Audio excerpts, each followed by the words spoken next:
Let's see, I have pressed the button. We leave it? Indeed, we leave a. Okay. The button. Oh shit. But like, Indeed, we leave a. Oh, I hear echo. whoa. Oh, Hoshi. That was mine. I Gotcha. forgot to mute him. Stereo. This is me calling out the fact that I've been called out at least 12 times in memes within the less than a year, like within like the past few months. Just constantly called out.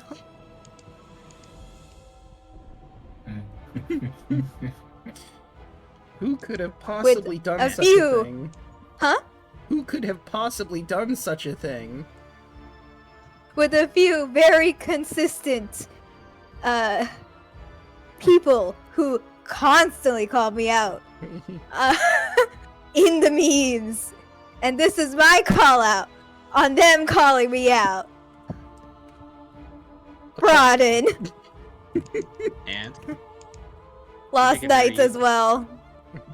you make it very easy. I mean, he calls out everybody, though. You can't Yeah. do that to Yeah, Al. come on. Fair.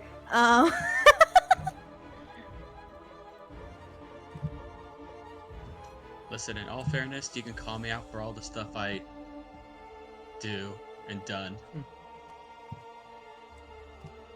Didn't I a while back, like, make a post that was Monster Fucker that called Broaden out? I Yeah. feel like I did. That was a And then long yelling- time ago. Yeah. That was And like, then Yelling called themselves out about it, I think, or did No, the time I called myself out was because Draco I thought was whatchamacallit. I was expecting Draco to be doing voice acting practicing, but was in memes. Mm. And I forgot about the part where he said that he was going to do going to the bathroom first. And so I called myself out because I was not doing what I was supposed to be doing, which I told Draco beforehand. Oh, hey, Zell. Yeah. We were just talking about you a little while ago. Mhm. I mean, it was off man. stream, but, yeah.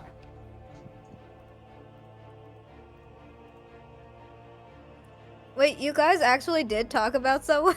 Yes. Yeah. This time. We're talking about the Dang. one-shot. You were there for some of it. Oh, the one shot. Sorry, I blanked out about that. you were in the call. you were there. You were in the call when we were talking about this is another call out. You were there. Hang on. This You is just me make it calling. too easy yelling. She was physically there, but not mentally there. You know No, what? I was mentally there too. That wasn't Hmm. even. Just make it Sure. easy. We were talking about the bards, the duo bard combo that Draco and I did with you. I was the buffer, Mm-hmm. and Draco was the damage. Yep, damage bird. Without using your core feature of summoning a sofa to fight for you. Listen. I used the the sofa. important feature. I too have watched Fantasia. I literally was about to put animate objects, and Draco was like, nah. And I'm like, are you sure? And It I'm was like, like, you don't need animate objects, because I could do that if I remembered to do that. See, you should have summoned the sink and threw it at him. Yeah, there goes your 3 damage. That probably would have been the play, yeah. Draco, you know what you have to do with animate objects? You get a bag full of copper coins, Yeah. and you open up the bag of said animated copper coins, and that's just a shotgun. Listen, I And may they're come also back to hard that. to hit too. I may come back to that character at a later time if the opportunity arises. Who knows? There might be other one-shots that some of us might do. It's very true. What was the stuff in the Why are you horde? looking at me like that? I mean, I know there was the. Yes, I Yeah, did. we did. were 3 hit points away, Yeah. or something like that. Oh, and to answer the Wasn't it previous a question, game? we did not give away secrets. We were just talking about our characters No, he said the secret that we're in the horde. and the Sapphire Dragon. Well, that's basically it. We No, were there 3 hit puzzles points away. beforehand. Oh wait, You you're know what- saying you know that's all what- we told you- you. And you know what could have done 3 hit points worth of damage? A sofa. Or a sink. I don't Or think there was chair. a sofa, a sink, or chair in there. Musical instruments, I think, were though. I think, if I remember some of the stuff that was in that dungeon. Draco, I that's all think- you have to do. Animate object, your own pants, and have your pants walk off of you and fight. I mean, I had a You should've- bagpipe. I could have animated the bagpipe. Now that I think about it, You should have gone with the liar.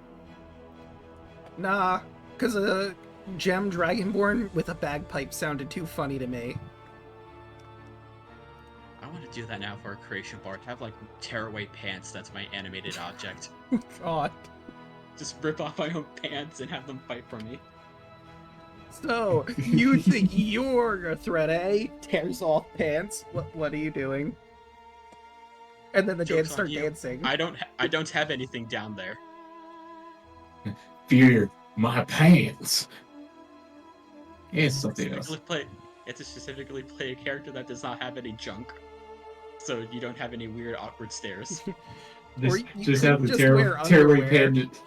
Just wear underwear under your tearaway pants. Nah.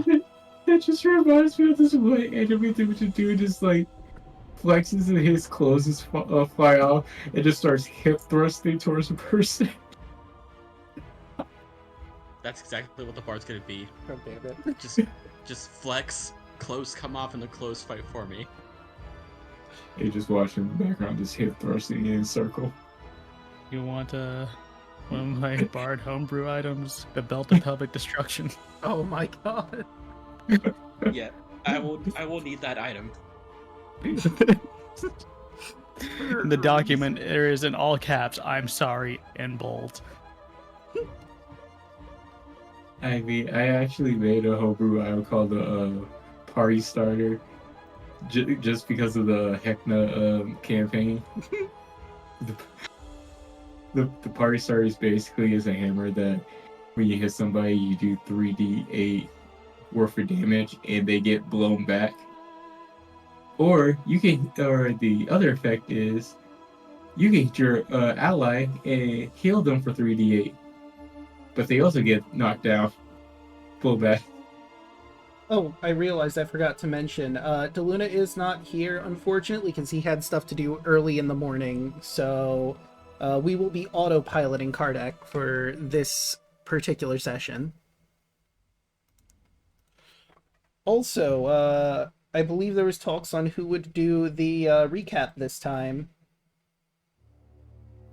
Yes. And it's me. Alright, the floor is yours. Clover walks over to a chair, sits down, pulls out a notepad. Hello. I'm your new director of the recaps, Clover. Trust me, I'll get these knuckle fucks in straight away, but for now, I'm doing it for Load up your today. ass. Look here, second favorite. Damn. Anywho, last time, let's see, flips paper. Oh, we started entering the temple itself. As we were going in, we had tall cat. Oh, Bolt. Yes. Bolt saw some magical thingies from a wizard rod from a hole in the wall. And from there, we all just like slowly trickle in. And I was kind of carrying Tony's under my boobs because someone needs to watch him. Really need to watch him. But as we were moving in, we heard. Well, did we hear the voice first, or did we see the skulls first? You heard the voice first. After being fireballed, I believe. It talked to us first, told us to leave. Or we gonna face consequences, and then threw a fireball for no damn reason. There was a reason. He wanted you to leave, and that was the warning shot. Admittedly, it was directly on top of your heads, but, you know, that would be a pretty good warning for most people. You don't warning shot the fireball. Look, Draco, my mother hits me with fucking AoE spells all the time. I don't need it from that thing. Well, look, she's not here at the moment, so... Yes, that's why I need to kill him. But I'll get to that later. As it threw the fireball, we saw the flame skulls off to the side. And then they started matching missiles. But Kai, I believe it was Evie, and Irina. Irina went down. Kai went over to heal her. Raul picked her up and started carrying her. And then we started running down. I kind of found my detective thoughts of how you say my detective insight. I sensed something was coming towards into the darkness ahead of us. To find out it was in the statue. And then we started making our ways down the stairs. Irina, Bolt, Raul, Irina's brother, all went to the right and they all got lightning bolted. Irina went down again, Bolt went down. Me, Evie, and Antonius went to the other side and made it down. Kai got both back up, and as we ran down the stairs, we got to the bottom. The statue, quotation marks, claimed to be, quotation marks, the god of knowledge or secrets and shit. Which was bullshit. Kai gave me a look, which I know the look, to do my little fun sneaky shit. But anyway, they all went down and I went off to the side behind the statue as it told us not to go behind the statue. The rest of the Knuckle folks were talking to them while I made my way into the statue, up 4 stories, into a pitch black room where the voice was coming in. I heard the voice like 30 feet away from me. So I thought it would be funny to match my skin to the same color of the darkness, so it looks like I'm a shadow. So I just walked in. And as I walked in, I came up behind him and I stabbed the shit out of him. And as I stabbed him, all I heard was "what the fuck" and pop noise. And then the darkness went away. I found a book. And apparently it was a fox dude that appeared in front of everybody. And I thought it would be funny to go to the little microphone that he was using and say, "Ooh, I'm the god of knowledge and now you may die." But Kai kind of yelled at me to get the fuck down here and stop playing around. Which he's no fun, stick in the mud. Get the fuck down here! Shut the fuck up.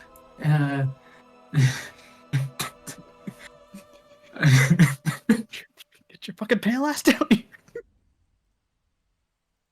I have more colors than you, sir. Right now.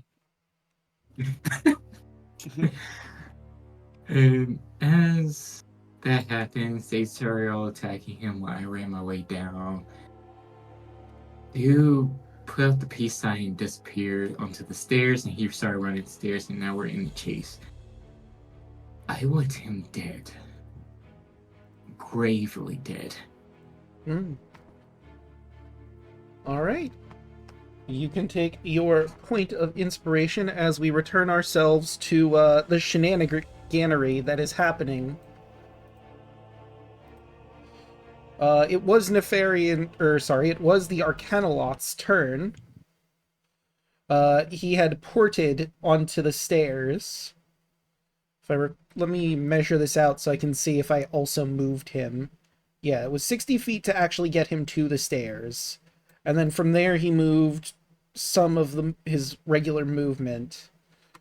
So he has like 10 more movement, which would put him on top of the stairs and like on the level there.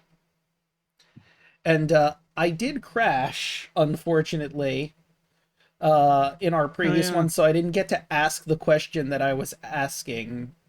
Yeah, I was using this song for the battle.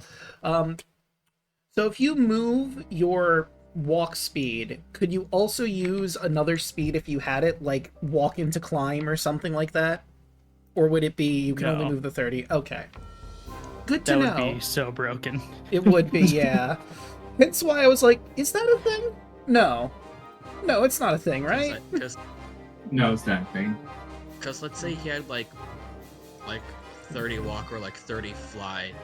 He can only move a total of 30 feet. Okay. There's no extra movement.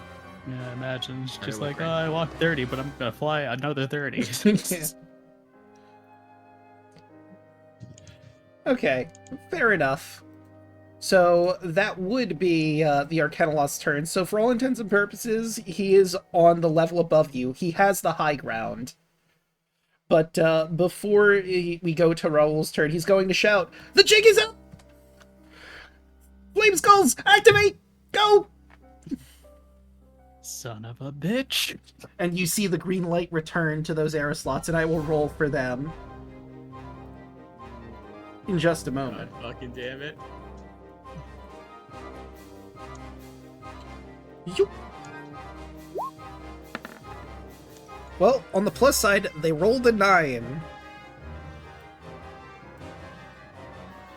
Okay, so that puts them above Quimby, but under Lily. But that does it for him, so now it's Raoul's turn. Alright.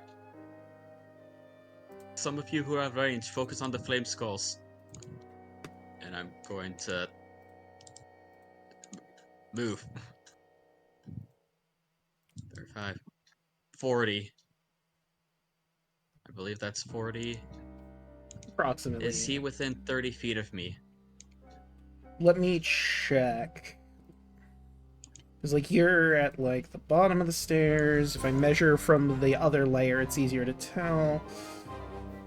Now he's 35 feet away from you. Unfortunately, just barely out of range at 30. Oh, no, wait, you're on the second square there. Hold on, let me adjust that. Because I did it from the very bottom, so I messed that up.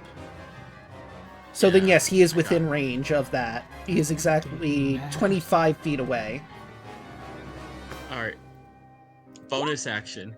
He needs to make a strength save. Ah, yes. The caster boy is definitely super strong. Well, you know, not respectably strong, at least. I mean, he is a fiend. True, This yeah. is not a match. By just 1. You feel free to flavor that if you want. Of course. Raoul tries to throw the magical. Well, I don't think it's not considered a magical effect, but still, just magical shadow trying to wrap around this Arcanaloth, but he just barely gets out of the way of it. He sees it coming and goes, "Whoa, not today! You have to get up pretty early to get me with something like that." He does the thing from, I don't know if you'll remember from way back when in Pokemon, where they pull down like their left eyelid and stick out their tongue. He does that. Oh my I'm gosh. gonna dash to get right up to him. Uh-oh. So let's see. Let So me just measure that out. So 20 feet to get to the top of the stairs. yeah, so 20 feet. And then I will go to the upper one and paste. That would be 25 feet, like I said, and you are now right in front of him. Yep, I'll just be right in front of him. Action, bonus action, that's pretty much everything. I'm just gonna stand right in front of him and just look menacing. All right, and that would bring us to Kardec, and I need to refresh because, like, on my screen it's showing 2 of his tokens, one at the top of the stairs, one not at the top of the stairs, so it's a little hard to tell where he actually is. I think he's, like, in the center of the room, right? Yes. Okay. Let me move this down because we have... Yeah, no one's... Well... Let's just zoom that out just a smidge, and now everyone's on screen. Okay. So, let's see. If Kardec's there, Raoul said to focus on the skulls, right? Yeah, Okay, they do it. because Oops, those sorry. guys are gonna fuck us up. Yeah. They do have some cover, but that being said... yeah, Kardec's gonna pull out his bow and make some shots at the one that he knows is more injured first. Well, that's disappointing to say the least, but hey, what about shot number 2? Okay, what was their armor class again? You know, I did this to myself, have combat on 2 different maps at the same time, but it is what it is. It's fine. Let's see. Oh, why do I only... Oh, right, because I refreshed, so it got rid of all the sheets I had open. Well, one moment, please. Okay, so normally they have that, but with 3/4 cover, they get a +5, I believe, to their armor class, so that will not hit. Does Kardec want to stay here or move? I mean, he does have a bow, but at the same time, probably doesn't want to be down here. So I think I'm going to have him move. Everyone spread out. Yeah, he's going to move over to, like, this side over here. Trying to get as much cover as he can and not be in fireball range. Alright, with ease... See, she's got the hand axe she can throw... But what would probably be the better move is Magic Missile that is guaranteed to hit.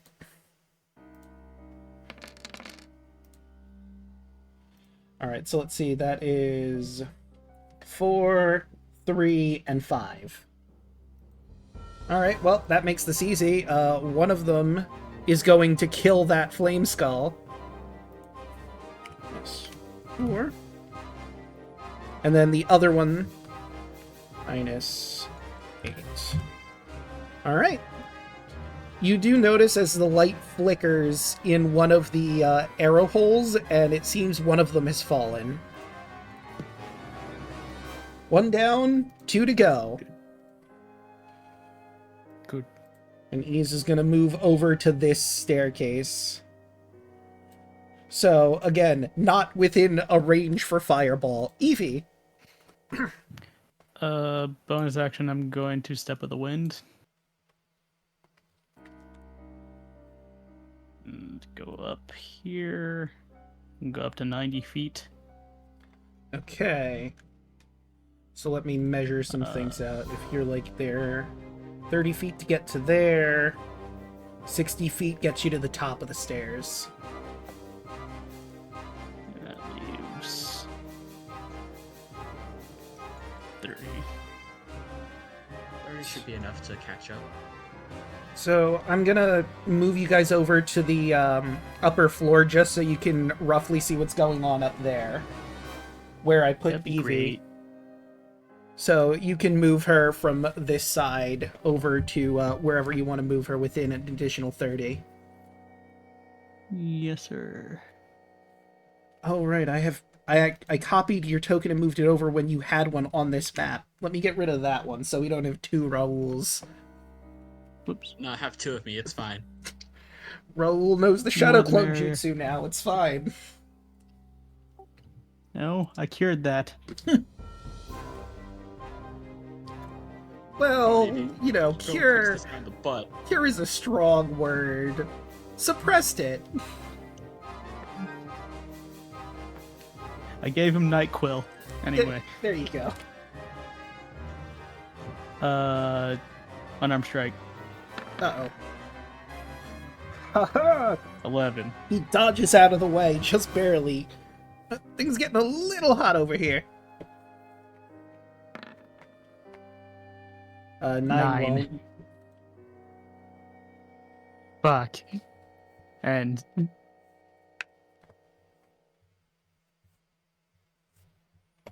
Alright. So that would bring us to Lily.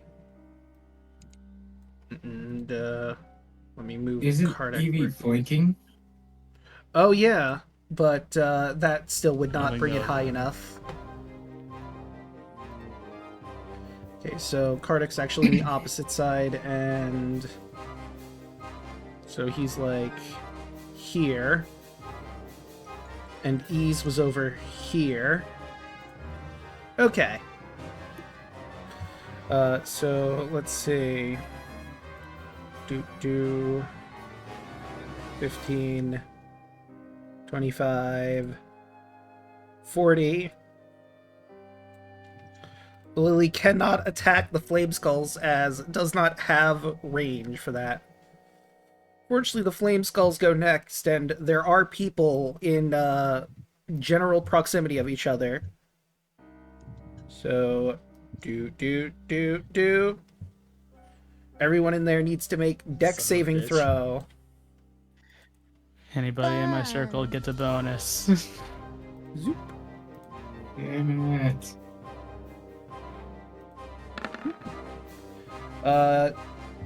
Really? It's only 13? Let me double check that, because that doesn't seem right.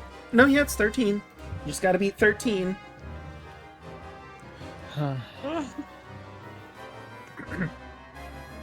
Alright, let's do Irina's dex. Oh, wait. I already rolled You it. did that. Never mind, that doesn't happen. Yeah. I need to roll Eastmark and Quinby. Okay, so Eastmark. I rolled the exact same thing I rolled before, so you know what? Destiny, I guess. Quinby. Dex save. Buddy. Ooh. Yeah, and he's outside of your aura too, so he doesn't get that handy +2. I don't think that would help.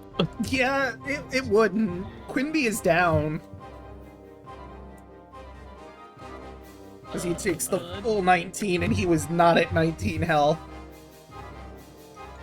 He falls prone. That did exactly 1 point more than his full. Damn. Zoop! And he's gonna need to start making death saves. So It's that would be 9 damage, right? 9 damage, yes. Yeah. For anyone who saved. Anyone who rolled over 13, which I'm pretty sure is everyone. It's doubly halved because I resist fire. Also fair. And true. Good for you. Man, imagine if you weren't. How crazy would that be? Yeah, I'd probably be dead a long time ago. Alright, so... I mean, fireballing when it has an ally in there is stupid, so this one's gonna magic missile. Nah, come on, do it. The Arcanaloth can make it. It would be funny. He's dexterous. He's a fiend. He should be resisted. I mean, he is. At the same time, Oh, I forgot to grab my dice How tower. smart are these skulls?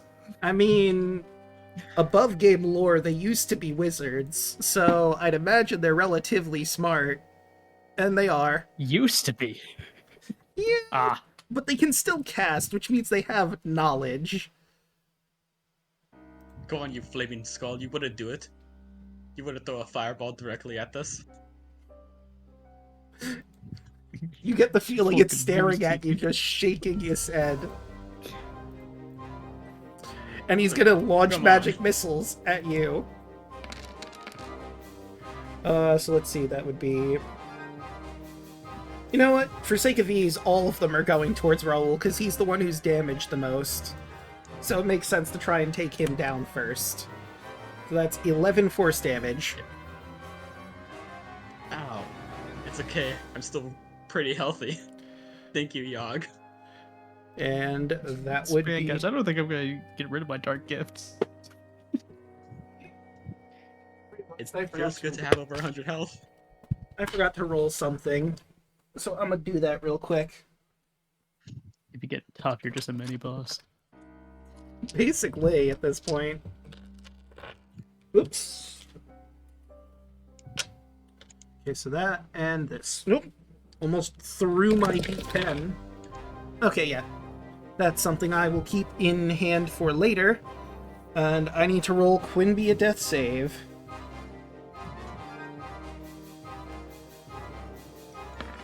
Okay. Okay, that's one. Kai. Right. Kai is probably going to dash.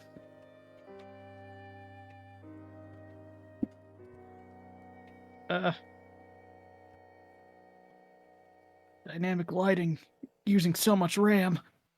Oh no.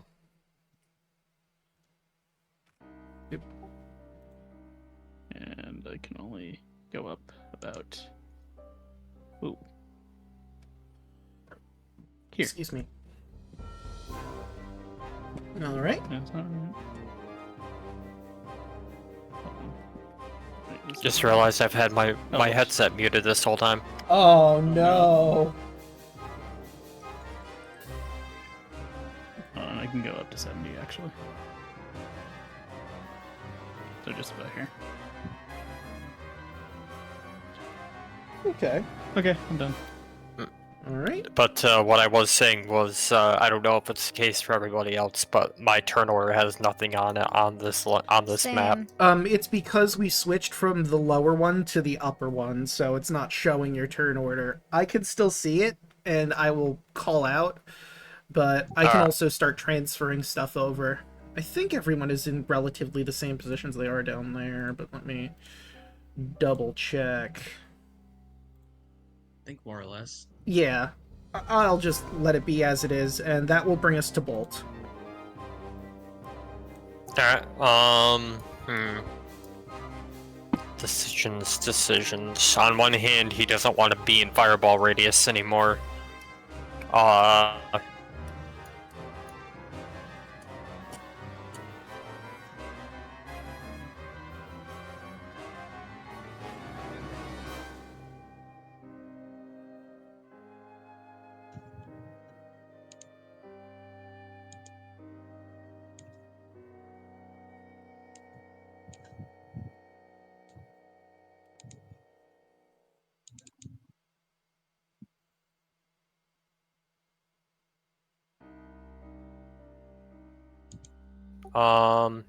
Yeah.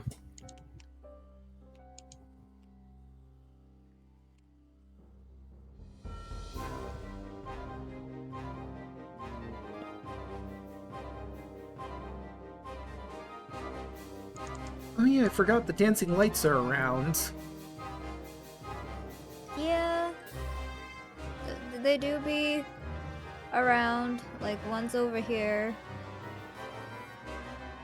And you have one, like, up in this general region. One And in then the there's hole one there. down here. I just happened to notice the little blue light, and I'm like, oh yeah. I can see the skull, right? Yeah, it does have 3/4 cover, as previously mentioned, but you can see the vague outline of something back there. Mostly the green light that is glowing from that point. Where would I have to be able to move to just be like a straight shot? Where you're at, I think would be a opportune place to shoot at it. If you're going for the Alright. one that's like directly in this arrow hole here.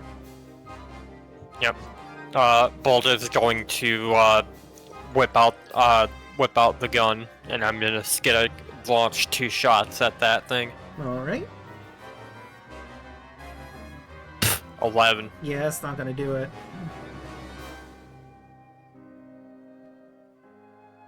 $23 both ways. That, however, will. It takes 10 magical piercing. Boom. Again, it's hard to tell how much damage you did because you can't quite see its form, but you do see some flickering from that slot after you manage to get your shot just into the arrow slot, barely. And then I'm gonna move literally right behind this pillar, and that'll be my turn. All right. Antonius.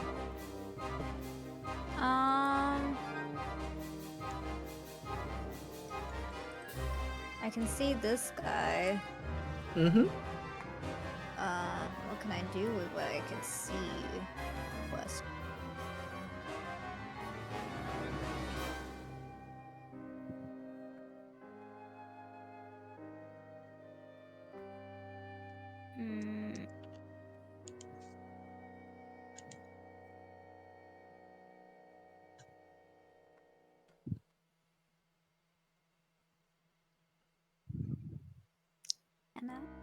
Hello. Wait, how far is this? Okay, so Within 30 feet? it's also up 30 feet as well. So, Okay. because So that's remember, not- you're on the bottom Unless floor. I move closer, that's not happening. Okay. So I move here. I move here. And I'm going to Let's wait. Let me grab the theorem here. Okay, that's like 31 feet away. But for the sake of spells, if it's 30 feet, I'll allow it. Because, like, it's like a decimal point, really. I want to upcast it. I don't know if it's gonna work enough. I'm trying to cast blindness and deafness. Specifically blinding. Let's see. Can I wouldn't be able to get both of them, would I? Range 30 feet. I don't think so. Okay, so I'm just gonna do level 2. Okay. Let's see. That would be a con save, okay? Let's see. Con. Zoop. Well, I clicked the button, but it's thinking about it. There it is. That is a 16. What is your spell save? My spell save is 14, so that passes. Alright. You get the feeling that your spell did not And- take, unfortunately. And with that, I will also use this to use my last bit of movement speed and go here. Okie doke. Like where I'm not in view of either of them. Okay. Let me see. Yeah, no, technically speaking. Huh, okay. That will bring us to Eastmark, who will take out his heavy crossbow and shoot. Okay, 20 will hit. It's not much, but it's something. Damage has been done. 2. He's doing his best. He really is. Oh, I just looked at its resistances. That's neat. Oh. It's 1 damage, probably. Mm, We just need to give Eastmark a machine gun at this point. yeah. Heavy crossbow. Ew.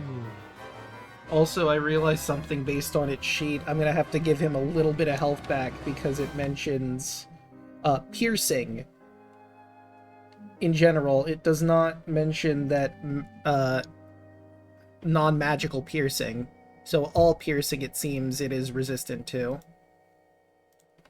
Hmm. Or you could just, let it be. It's fine. I could, but that doesn't seem honest or fair, you know? Maybe another One of the shots time. was a gun. One of the shots was a gun, but, you do you. Yeah. Alright, and then Eastmark, let's see. I think he's gonna try and move behind his own cover. Because, like, even though everyone is heading upstairs, these things are a threat. He's gonna stay behind cover and hope for the best. That'll bring us to Irina. Yelling, what's going on with your model? What? Oh. You mean these? Sorry. Wobble. I just put a toggle. Got So first- flattened. Got round. So first, let's... Healing word, Quinby. Quinby heals for 4. Oh, good. Good job, Quimby.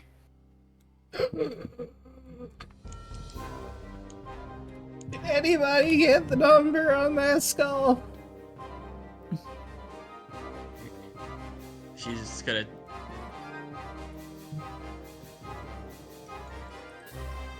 So she's gonna probably run down over... up here. Roll 20, please. And from behind cover, she's gonna peek around. And this only requires line of sight, so screw cover, Sacred Flame, on the one that is weak, Okay. for 2 damage. Alright. Give me just a second. I'm adding everyone back in manually here. Okay, so, and let me see. It's line of sight. From that position, you wouldn't be able to see it behind the would have pillar. launched it before. Okay, Probably would have so, launched like, it before running. so like, yeah, no, then you could absolutely do that as long as you have sight. So, okay. The siblings doing 2 damage. They are doing trying. damage, though. So, you know? And it is a dex save. Why do Yeah. I say that? I have not rolled the dex save yet, so we'll just have to, unfortunately, wait and see here. 7. He takes Hooray. that damage. 2. Right, and that would bring us to Clover. Okay.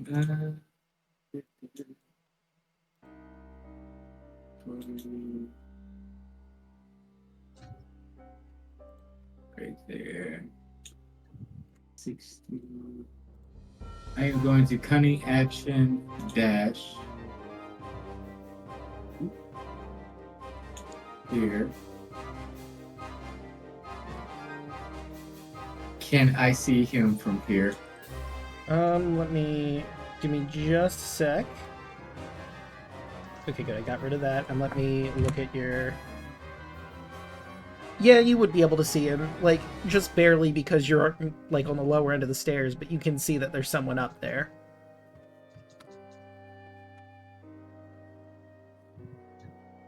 He will look at him and just says, "Halt." Command. Okay, wisdom saving throw, DC 14. and he does have advantage. So that'd be 21. Fuck. He looks at you. Good luck with that. You know, train a little longer and maybe you'll be able to affect someone like me. Maybe. You know I'm the one that hit you up there, right? As she squints towards him. Is that it for your Like- turn? Because he will have a response on his turn.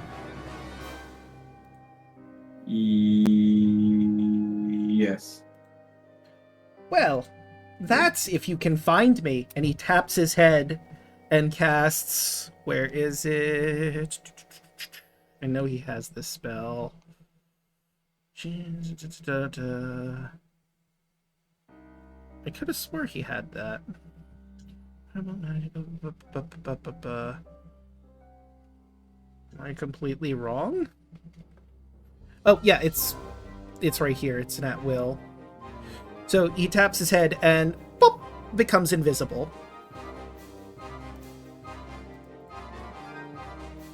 I can still see you. How? Blind sight. Earl has blind sight, so he'll at least see if it moves. So if this guy tries to move out of Raoul's range, Raoul will get an opportunity attack. Yeah, he is definitely gonna move out of range. So feel free to make that attack. 17 to hit. That will hit. Alright. Going to add 11 piercing, 4 fire, and I get to use Branded Cagastation. So I marked him, so I'll know where he is. I'll always know where he's at. Does he make a save, or no? It's just you know exactly where he is. Yep. So you dismiss it, or use this feature to apply to another. Okay. So I will give him a mark. Goes, God damn it!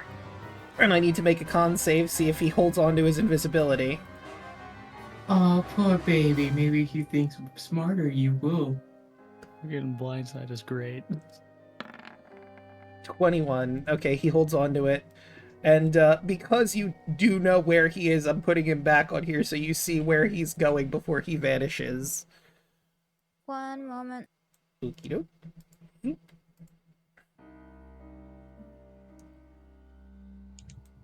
He's going into that room over here. Alright. Oh. Raul's just gonna slowly walk up to him. Yeah, he's right here. Oh, come on! 25 to hit. That is gonna hit. 6 fire, 13 piercing. Shit, I say. Let's see. Oh. Interesting. Hold on, that would actually be 3, and from before that was okay. And I think only one of those claws hit. And then minus the 13. Okay, and yes, the first one does hit, the second one does not. Alright. 8 slashing, considered magical, and then 6 fire. And then the 8 magical slashing. Okay, so you can see in blind sense, so I think it's just more you see like the silhouette, you don't actually see like detail, right? Yeah. So he does Yeah, seem it's to more be... like I could just smell him. Basically, you're sensing him. Yeah. So yeah, you get the feeling that he's staggering quite a bit. Does he need to make another Constitution save? He sure does. He needs to make at least 2. 1. Okay. And 2. Nah, he drops lost it. He is visible again. Well, you're just no fun. Bonus action. 1 more strength save. Okay. And... strength. 13. So he just barely makes it. And Roll's just gonna take 1 step to the side. Right. That'll bring us back to... Oh. Sorry? No, that's it. Okay, No, that's it. Just, opening up the door for everyone else to kill him. that will bring us Real to MVP. Kardak. He cannot shoot the one that was damaged before, so he's going to turn his attention to the other flaming skull.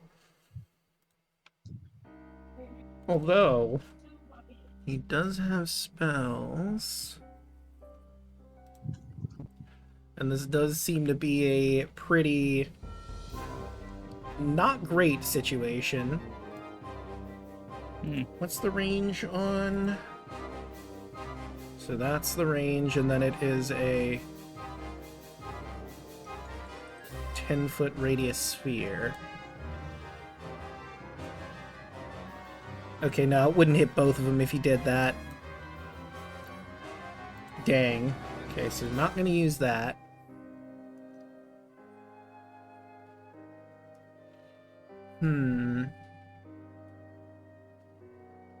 Although...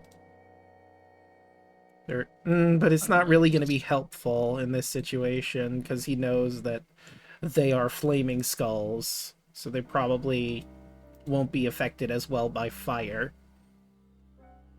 Alright, just gonna go with the longbow then. 1, 2. That second one hits. He does 6 damage to that guy. Well. Right, and then that would bring us to Ease, who, yeah, once again, magic missile. She can do that too, motherfucker. Do-do-do. Okay, not the best rolls for magic missile. So that'd be 3, 4, and 2. Isn't it enough to kill one? It is not, but she will unload that one, and it's pretty close to falling. Right, and she's going to use the rest of this time to get her way up to the top of the stairs. Did we just skip a bunch of people? I don't think so. Kardak. I was just curious. Are you going off this turn order, or the other one you had written down? The Let's one go that with I the other one have, right now. I haven't added some people Okay. in yet. So let's see, that's Ease, and that would bring us to Evie. And let's add her in, and they are both 11. 11. So she's there, and we'll move you to the top. And Okay. can. Grab a stick and twist it. Gonna try. Anyway. I'm in danger. Oh yeah, that's going to hit. 19. Cool. Okay, there it goes. And let's see, let me take a look at his damage resistance. Her fists are magical now, yeah? That is correct. Okay, so how does she want to do this? That's enough. Just gonna grab him by the chest with her claws and rip it in half. Like Kratos. He's going to look at her. You would hit a guy with glasses, would you? And then she tears him apart. I'm gonna say she, by ripping him, takes the cloak off. It doesn't seem to get damaged, the cloak. Do with that information what you will, as his glasses and the cloak billow to the ground, and he is just a bloody mess.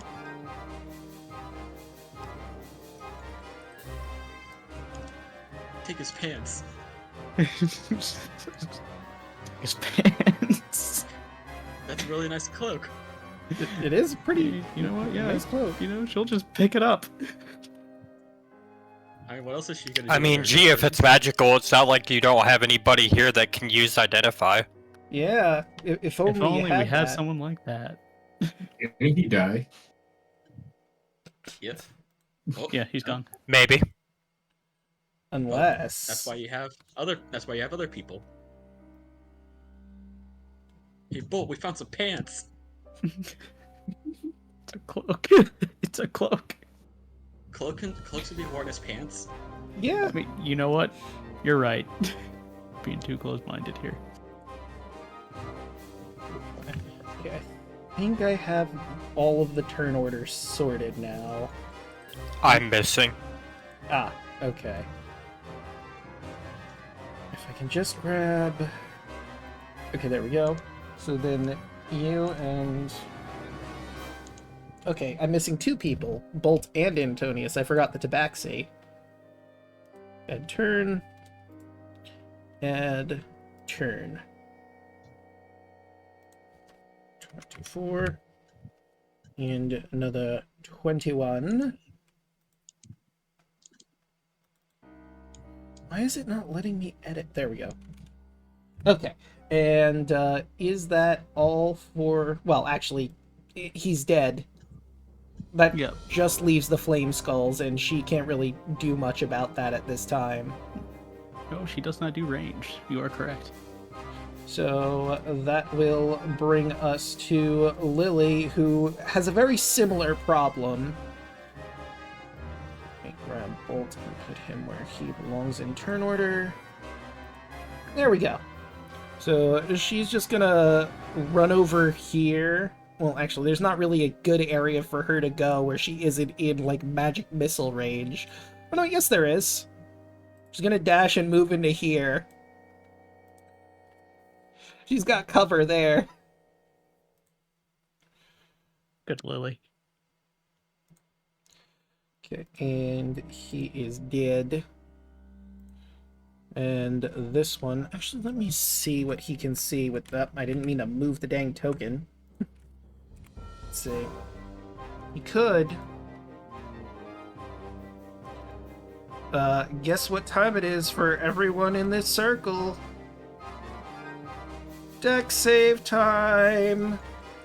Everyone in the circle gets a bonus. And I think that is everyone, except for the dead Arcanaloth.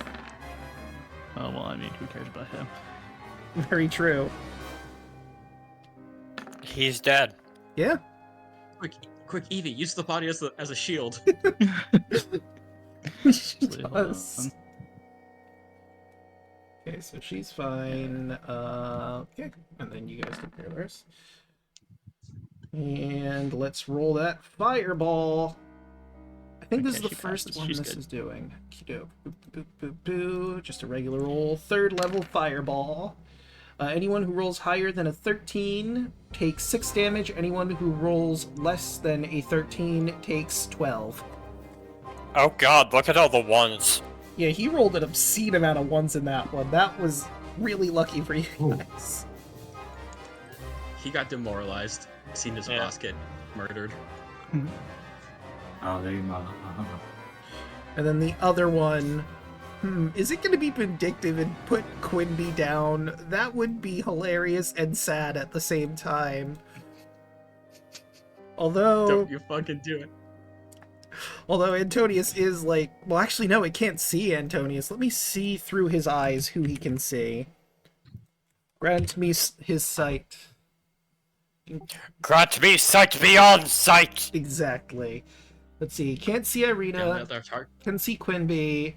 He can barely make out Eastmark, but he, I would say, in this instance, has 3/4 cover. Bolts, he has a much clearer view of, and Clover, he has a much clearer view of. Can you see Karnak or? I don't think he could. Let me... Yeah, no, Kardak and Antonius are directly in his blind spot, so he cannot see them. And let's see, I think he cast a fireball before, so this, if he uses a fireball, that would be his 2nd fireball. Does he want to use it for this? Boop, boop, boop, boop. Yep. Don't you dare. Everybody in that circle is gonna have to make a deck save. That is Clover, Bolt, ease, and I think Raoul just barely makes it out of the fireball range. She still gets that bono. Oh god. That was Oh, a lot. Oh, that was a better one, yeah. Yeah, that has a Please. significant amount of 6 and 5s in it. please. Dix. Do not Would fuck you, me. Allow me. Ooh. Well, I save, but I still go down because that's more than what I Would you- had in HP. Yeah. Allow me to do an improvised reaction of getting in the way of her. Yeah, I could say you could get in the way and reduce her damage to make it take half because you're taking the brunt Okay, of I it. want to do that. Alright, so you will take the full, but because you are fire resistant, you will also take half. So that would be 18 to both of you. Okay. Oh, minus 18. Oh. Everybody's just like, is everyone okay? Bolt is just on the floor sizzling. And he's like, oh hey, I was there just a few seconds ago. It's not fun. Okay. Which one did that? That was, this one. The one that's furthest away. Okay, Quingby. He will stand up, using half of his movement for that. Okay. Let's see what I can do here. Let's see, and in his spells he has that. And that is within 60 feet. Can you healing word yourself? I don't think so, but Bolt is also... Yes. Oh, yes, you you can. can. I mean, Bolt is also Yeah. downed, so he's in a worse position than Quinby is, so he's going to do the noble thing here and say, come on, Bolt, get up, buddy! He could... This seems like a dire situation. He's gonna upcast this healing word. Bolt, you heal for 8. Actually, you know what? He's gonna twin cast. Clover, you also heal for 8. Oh, thank you. Better than where I was. Okay, and where's his... That's another sorcery point. Again, you're in a bad way. This seems like, if not now, when is he going to use it? So, he will... Okay.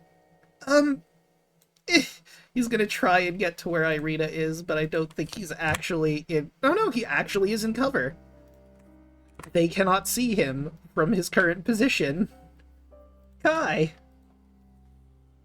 This guy's just sizzling. Mm-hmm.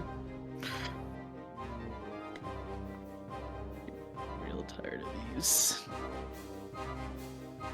Okay, I've got a lot of options here, so I'm just gonna aim for this guy. And use Guiding Bolt. Okie doke. Oh, it's coming.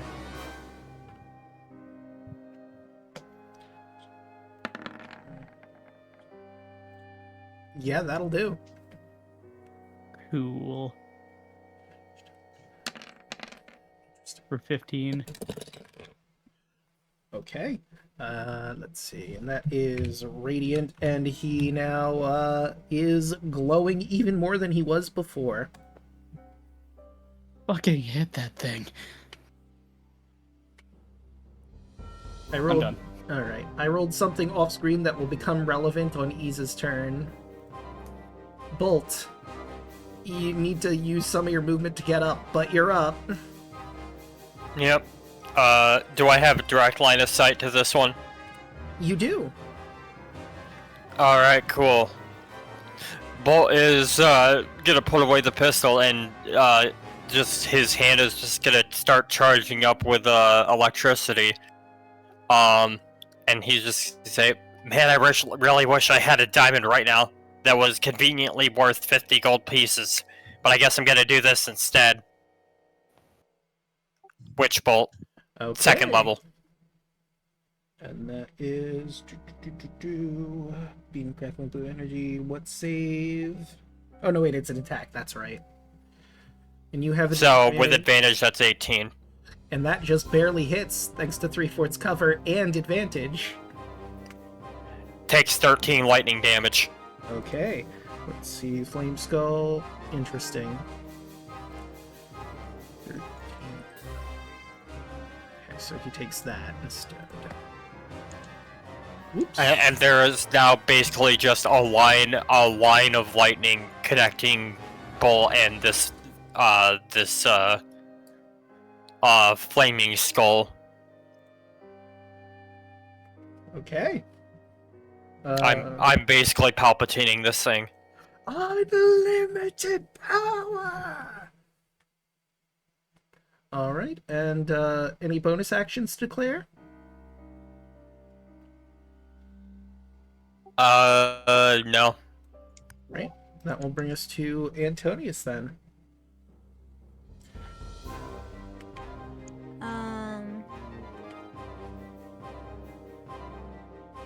Would I know if either of these flaming skulls ended up dying or no?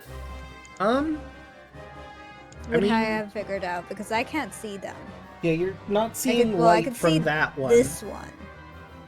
But I can't see the one that was here. Which Yeah, I tried targeting earlier. You wouldn't think that one's dead because there seems to be a green glow coming from there, but the other skull, like in the dead center, you know for a fact must be down because there's not light being produced from that area. Which, in fact, let me just turn that off. There we go. No longer producing light.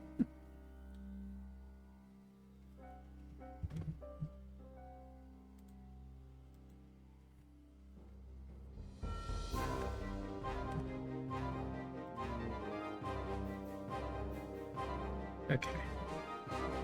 Do I want to try blindness and deafness again? I'm going forward one. Casting blindness. Okie doke. That is con. It's gotta beat your... That is a 17, unfortunately. Would it be with disadvantage because it looks like it's has a lot of status effects? No, it just has a lightning bolt that's connected from him to Bolt, because Bolt just did Witch Bolt.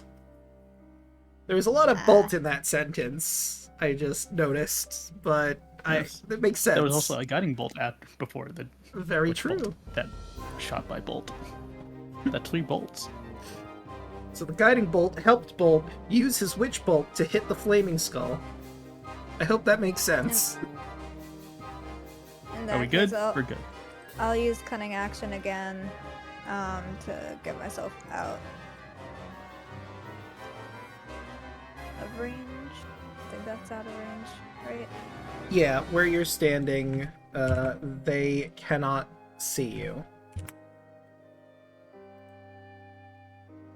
Okay. Right, and Is this still...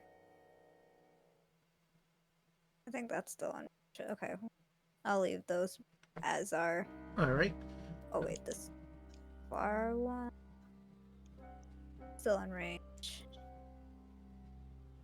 Still in range. Okay, we're good. Okay, so that will bring us to Eastmark, who's going to move 10 feet down so he can see that one flaming skull, and he's going to use another bolt, which I'm actually now keeping track of properly, because I realized I wasn't. 22? Okay. You're not going to believe it. Even with their resistance, that's enough to take it down. You notice as light begins to flicker from that particular spot, and the light fades. That's what I'm fucking talking about, Mark. Yeah! He pumps his fist, remembers there's another flaming skull, and goes back to cover because he is not stupid. Irina. Just gotta peek out just enough to see the last one. So probably like that. And she's just gonna try Sacred Flaming again. Alright. Let's try that, Dex. That is a 16. Unfortunately, he makes the save. And run back into cover. Fair. If she can, she's gonna pull Quinby a little like closer behind. Alright, Just like one space down. he's Or I guess small. one space up, rather. I'll allow that. Yeah. He's small, Yeah. he can move. Get moved easily, and he's not gonna fight her on it. I am small. I am small. Looks down at himself. Huh, yeah, I'm small. That brings us to Clover. Clover looks at the last skull. Gwent pulls out her bow. Bonus action. Steady aim. Alright. Then she is also going to top onto that sharpshooter. Okay.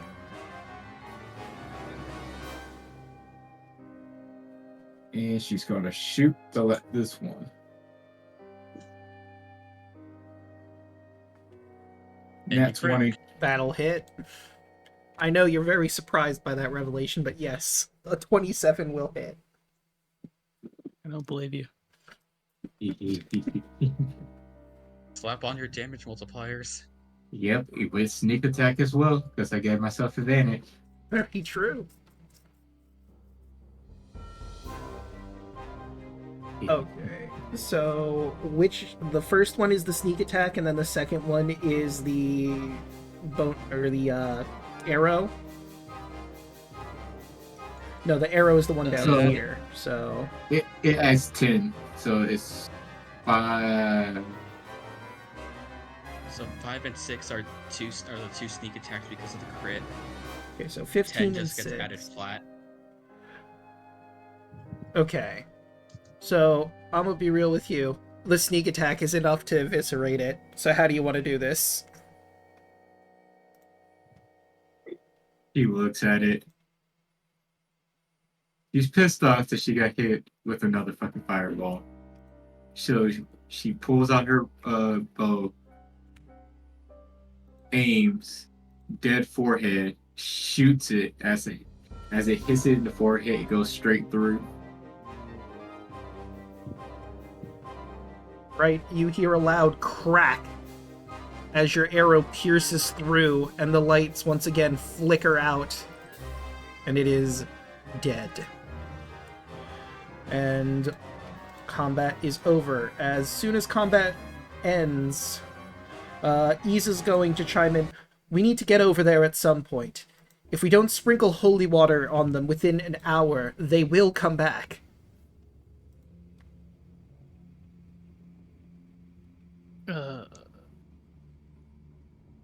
With hitting them with radiant work. Let me check. Gains on. It either has to be holy water sprinkled on its remains, or if someone has dispel magic or remove curse.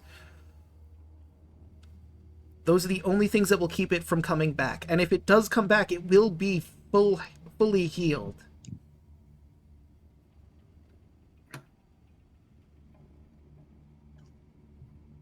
Do any of us have any holy water left? You don't have holy one. Ease holds out 4 bottles of holy water. Oh, thank gods. I'll just run over and do that really quick. Alright. Yep. It will stay in turn order just for ease of moving through. You want to hold up and wait for everyone to at least gather, like, on the balcony here before you go that way? It's like... Because if you do want to do that, Probably. we'll just, like, say one round or a few rounds goes through, some of you are waiting, and you can all just gather your tokens up on the balcony, and then we'll go top of turn order from there. Okay. Evie is holding the cloak and the glasses. Yep. And I believe Clover would have the book. They don't know that. True. They don't know that. So you're just gonna keep the book to yourself?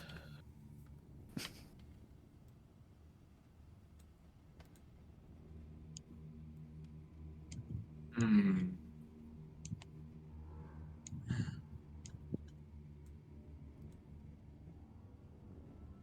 She looks at everybody.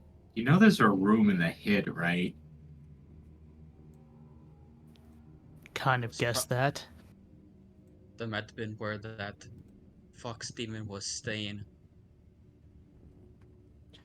Yes, it was cluttered and had a whole bunch of books, and I found this, and she holds up the book. Okay. So there are 3 items that could theoretically be identified. It would be 30 minutes if you ritual cast Identify on each one, but I mean, hey, you have an hour before they come back. If you want to spend that time, go for it. Yeah, can we do that? Like, take the time to dispel to get rid of the skulls, and then I think this I goes think- should be priority first. Yeah. Fair? like while the skulls are being taken care of, we could probably do that as well. Okay, so Bolt will stay behind and work on that while the rest of you move for the skulls. And he means like we all go to where the skulls are, and then he does it over there. Oh, okay. Gotcha. Work on what? There are 3 items that could potentially be identified because they might be magical. About that. Mm-hmm. I failed to read this earlier. Apparently, I require, as part of the identify spell, a pearl worth at least 100 gold pieces, which I don't have, so I can't cast it. Ah. I think Seal actually had one on his body. Unless you have your spell focus. It doesn't matter if it has a has a gold. If cost, it has a value attached to it, you need it. However, Zio was able to cast might have- it. Yeah. And you've already gone through his effect, so I will allow you to have that pearl. Okay. I was gonna say if somebody gave it to him, then we could work that out. Okay. Yeah, we'll hand you Zio's bag. And I imagine the plan is to all together move towards where the skulls are. Yes. All right. Normally. And then again, for sake of ease, I'm gonna have you all move up to the door before we go back to turn order. Draco, Yes. where do you think Antonius might be going? No, Clover will grab you immediately. You have no Well, choice. you don't know that yet. She got told to babysit you. She did get told to babysit you, so you can stealth if you want, but you have disadvantage on it because Clover is staring at you. Or rather, was told to keep an eye on you. Maybe you can slip away, but we will see if you want to try and stealth away.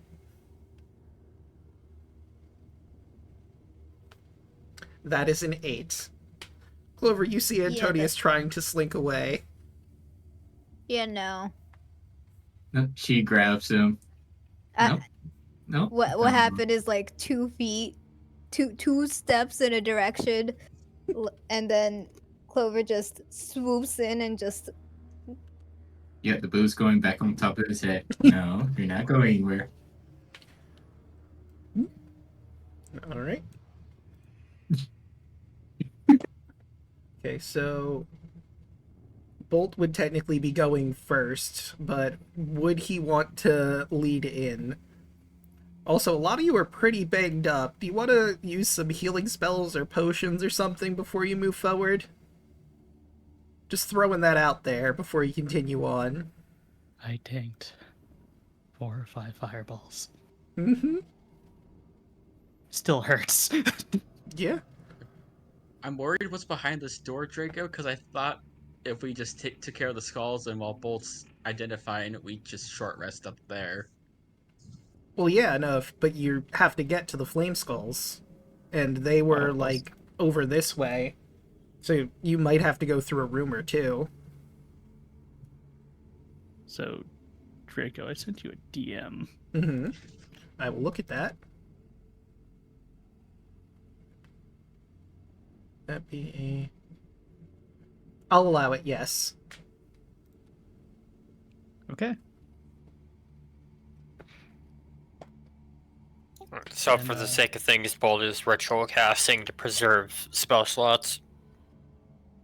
Okay, but did you want to wait till you found the skulls, or just do that now just to get it out of the way? Might as well. Okay. So then the next question is, what are you identifying first? The book, the robe, or the glasses?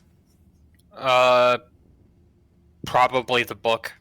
Okay. So, allow me to tell you what this book is. I will post the whole description in the party notes because I don't technically have it as a handout. Ahem. You have in your possession now the Tome of Strahd. You can attune to this item, and when attuned to it, you have the following benefits. You have advantage on any checks made to recall information about Barovian history or lore. You gain a +1 to your armor class and to any saving throws when defending against Strahd von Zarovich's magic. While you're attuned to the tome, you can spend 4 hours to attempt to decipher bits. As you thumb through it loosely, you notice that a lot of this is coded, similar to how a spellbook might be. It's not one for one, of course, but it is very similar. One page is decoded if you'd like to read that. We'll get to that after I finish the description. Deciphering chapters requires intelligence investigation checks or arcana check of your choice, as well as 4 hours of dedicated research time. And a creature can assist you with this to give you advantage, of course. As I said, it appears like the tome has some kind of similarities to spellbooks, so if someone were to attune to it and get to deciphering, they may also uncover some spells along the way. Sounds like a thing for Bolt. And I will post all of that information here. Because it also mentions, like, if you have all spells that, if you got them from here, would be a ritual spell, even if it's not traditionally a ritual spell. And you would get it on the following dusk, and if the spell is a higher level than you're able to cast, you need to make an arcana check to use it. I might have used all my attunement slots, but I'll look at it.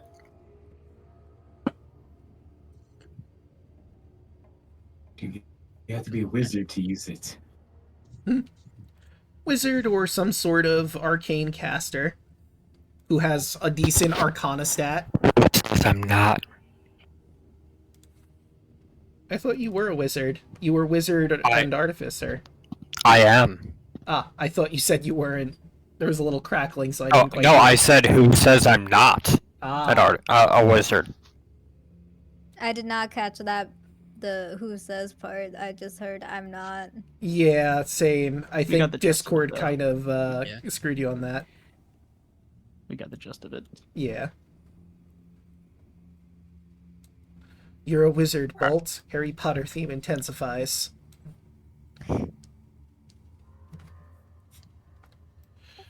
Yeah, and then... Sorry. No, I was gonna say I don't think artificer infusions count as magic items, so I did have the other 2 spell books that we've acquired. I don't remember if I'm attuned to either of those. So spellbooks don't require attunement. You just have to, like, Alright. spend the gold to get a spell out of it.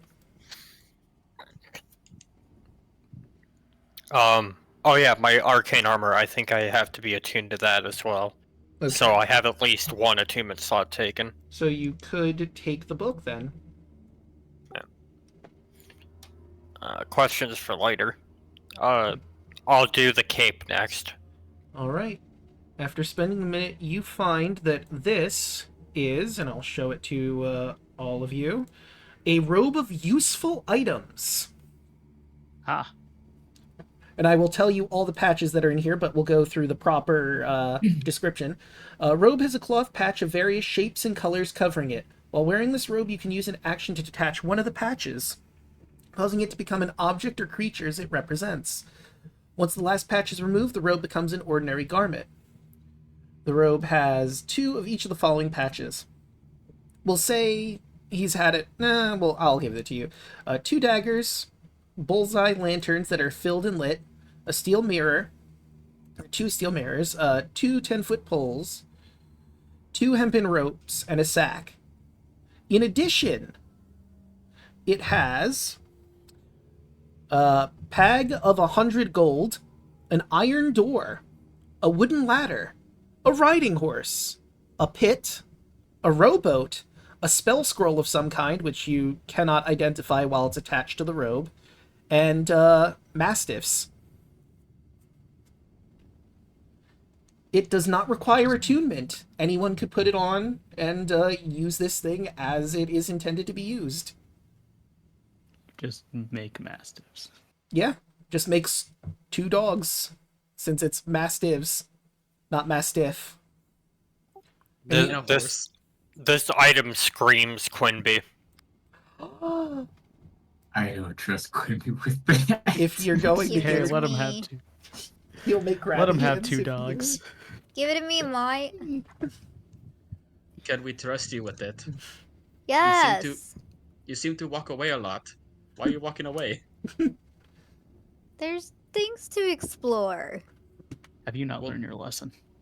We are going to explore. We just got to do it together. Literally, this first room, we all almost died. At least, if we're going to explore, we should at least do it together. Okay. I know your patron was talking to you, right? Were you thinking about trying to talk to them? Yeah, that's totally the reason, uh-huh. Insight. Clover was slowly just scratched up there. Antonio's chin. Is that really the reason why? As she looks down at him.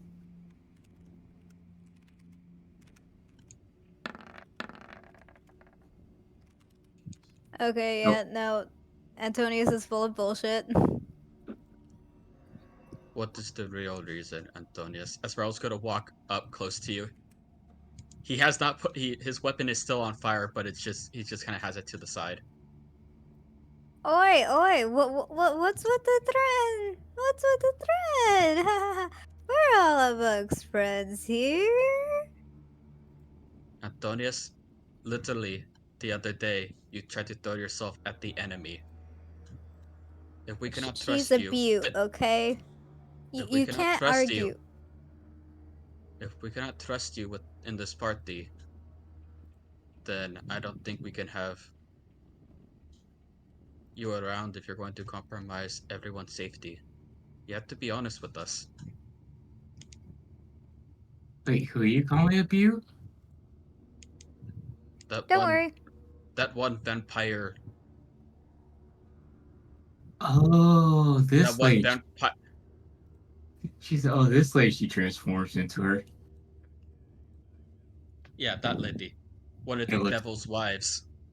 And looks down at Antonius. Antonius is very, very confused by this.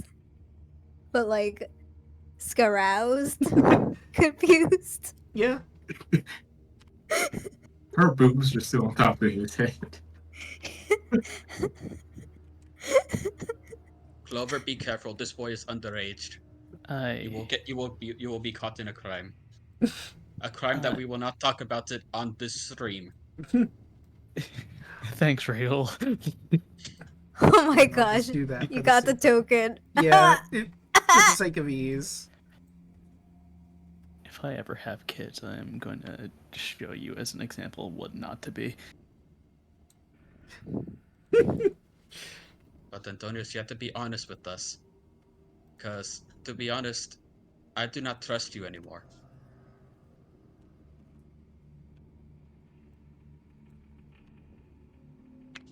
Right. Well, we only known each other for how many days? And how many times have we gotten killed? How many times have we tried to save each other's lives?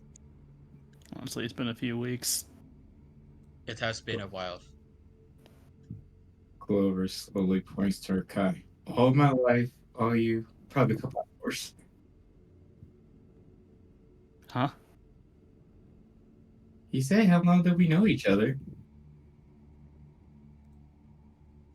Hmm.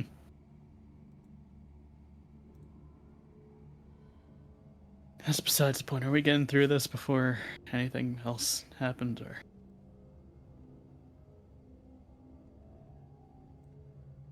And Sure, whatever. there's The one faster we more get thing. through this, the faster we can get Antonius out of here. And lastly, the goggles. Okay, so you cast Identify on the glasses. They are not magical. However, let me grab that part of this. They are valuable. They are gold rimmed glasses with rose tinted lenses. If I recall correctly, they are worth 250 gold. Yep, 250 gold for golden spectacles with pink crystal lenses. Evie puts them on. How do I look? Radiant. Well, keeping these. Smashing. Right, and that is all of the things identified. And all that's left is this door. I just like the idea now that, like, even in, like, Were Tiger form, Evie just has these glasses on. Yeah. Yeah.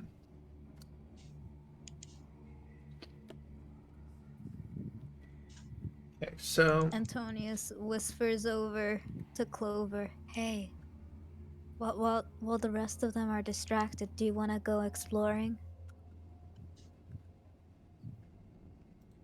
He's underage. Not that type of exploring. Given your nature with Antonius, of course it's gonna be that kind of exploring. No, like up here where my dancing lights are exploring. Let's Clover, go, kids. so Clover says, and thieves can't when they're not looking. Antonius nods. When the Yellen, you're gonna be herd... the death of us all. I'm calling Antonius out. He is going to betray the party. when the herd goes to the watering hole, what the hell are you two talking about? Nothing. all right, so I guess my question now is, will you be do you want someone specific to open the door? I will also give you that before we move on. Who you want to lead, basically. The crow calls at midnight, and then the cat sours the basil. Oh, actually, Yeah. you know what? Before we go in, I'm gonna heal Quimby. Yeah. Ah, thank you. Oh.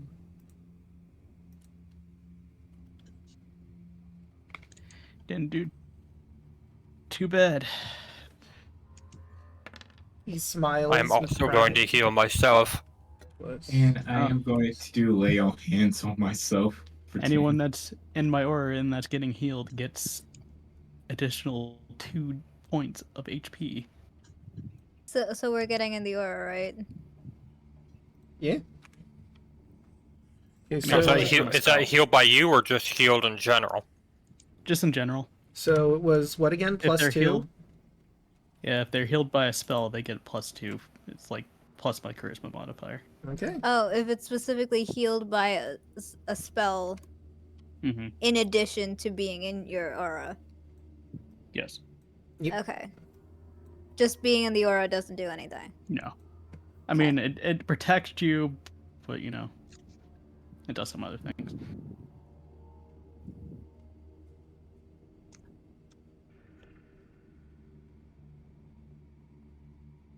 There we go. Anywho. Who's opening the door? I'll go around and open it. Okay. So I will move Clover out of the way so you stand in front, and I will describe the room as you see it. Or I would if I didn't need to refresh, because Roll20 was acting up on me. Ahem. Let's see, room number... Here you are. Torches and sconces light this bare stone room. 6 bedrolls made of stitched animal furs cover the floor. Cold air enters through a fissure in the southwest walls, and you of course see a bunch of berserkers who look somewhat similar to the person that attacked you on the road, and a big buff woman. I forget who saw them on their watch, but I think it was Bolts. These, like, you only saw them as, like, silhouette-y, but they look very similar to the silhouettes you saw on your watch. And as you open the door, they turn and look at you, draw their weapons as if to fight, but then they stare at Raoul, noticing, do you have the spear on your back or in your hand, or... Yeah, it's in my hand. They look down at the spear, and they start muttering to each other. If anyone wants to roll perception to try and hear what they're saying, feel free. Okay. I got keen hearing. So that's a 21. Yeah, I don't think they're going to be able to see away from that. These guys aren't exactly trained in it.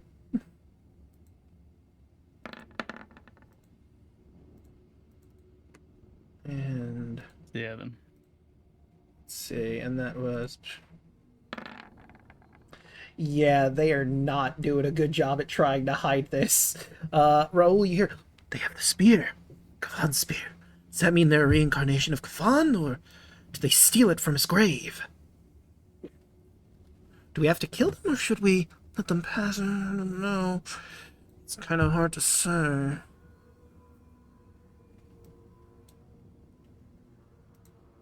And if... I want to say something so bad.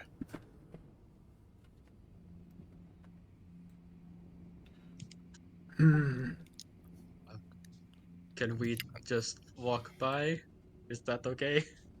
We don't want any trouble. Roll a persuasion check. Since you have the spear, I will give you advantage on this. Bull is going to just say, if it's any consolation, we did just kill the god of secrets. Do with that information what you will.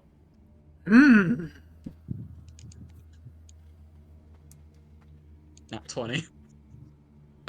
Alright, the buff woman walks up and addresses you.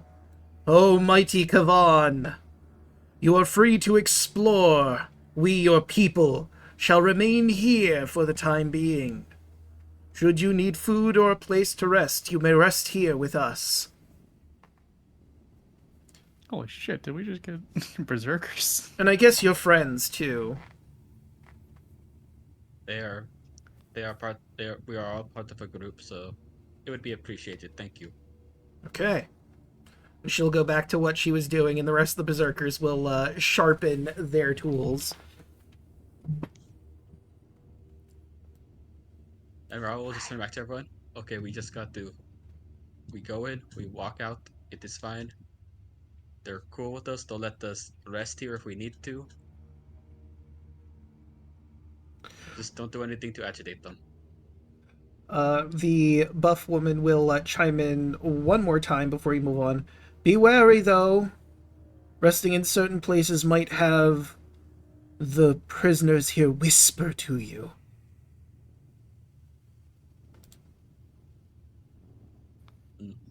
Yeah, you won't have to worry about that. Alright then. And she'll just go back to doing what she was doing. Same with the other berserkers. I whisper to Clover and Thieves' Cat. Is now the right time? She wishes back. No. What? No. No. Okay. And because because Raoul opened the door, we'll assume that this is basically on his turn. And you can move at this point if you'd like to open the other door. Yeah, I'll move over to open the door. And I will describe the room as you see before you. The walls of this 20-foot wide, 70-foot long arched corridor are sheathed in amber. The southern half of the hall is scorched by fire, and a charred corpse lies on the floor here, under a burned fur cloak. Several amber doors lead from this hall, and 3 arrow slits were cut into the east wall. You see the very much dead and shattered skulls. And the corpse in question is here. If you want to search him, feel free to do that, but I feel like you want to deal with the skulls before anything else. Yeah, I'm just gonna use the last of my movement to get into the room. Alright. And Oh, wait, right. We're doing turn order. I forgot. yeah, just, again, for sake of ease in the dungeon, if anything procs or not. Sorry. So, yeah. So that would bring Karnak, who will join you in the room. Yeah, he'll move right next to you. Followed by Ease. Fuck it, she'll dash.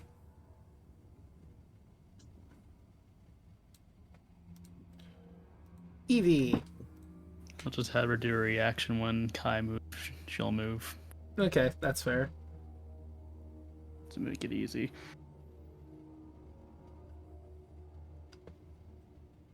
Right, and then Lily. Lily's gonna walk in here, growl at their dire wolf. Lily, no.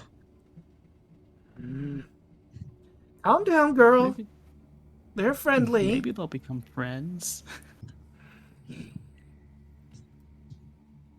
So let's see, from there it was 20, so 25, 30, 35, 40. Right. The flame skulls are dead. I'm removing them from turn order. Quinby. He does have this fancy new robe, but there's a time and place. But he really wants to tear off a patch, though. But what patch would it be? We know it would be the dogs. It would Yeah. definitely be the dogs. What would happen if I... Not yet. Oh. He's like almost halfway through pulling it off when you say not yet. Aww. Puts it back on.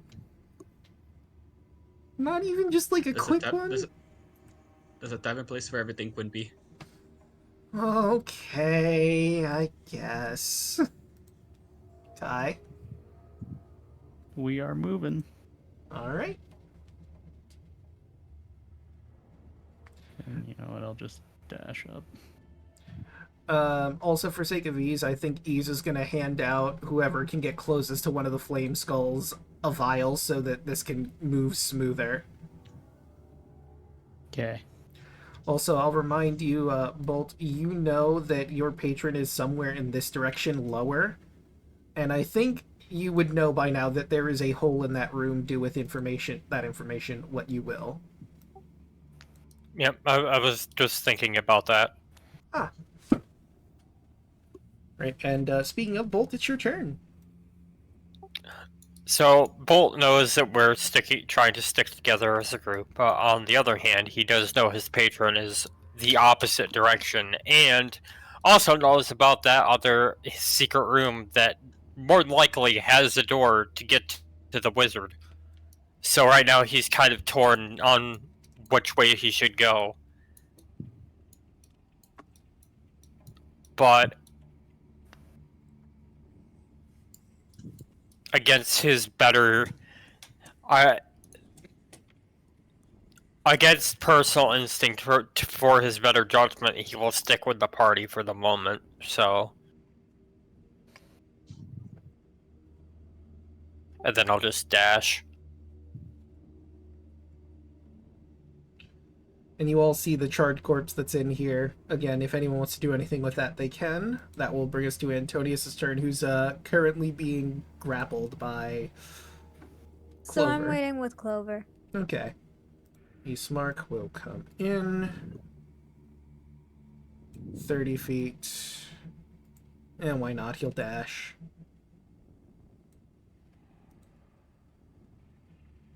And Irina will do the same. Well, if she moves 30 feet, she can go there, but she'll just move over here. Okay. Boop, boop. And that brings us to Clover holding Antonius. Clover says the empties came to Antonius. We'll wait until we have a long rest, so we know we have our resources, and then we can break off, knowing that we can't actually get through a big fight. We need to rest. Okay. You can see Antonius is clearly like agitated and really just wants to explore, being the curious cat he is. Oh, Clover's so curious as fuck, but she's cautious. She wants to have. She needs to know that she can have well rested and know that she can be up for anything. The moment, right now, she is not. She will walk in. All right. You guys you passed by the buff woman. It's true. Deal with that as you will, Antonius. Yeah. I can get right there in front. Antonius is just. Antonius has his eyes firmly on Clover right now. So. And she will bonus action dash for cutting action. All right. And that's, since that is your bonus action, Ys will hand you a vial of holy water to dump on one of these skulls.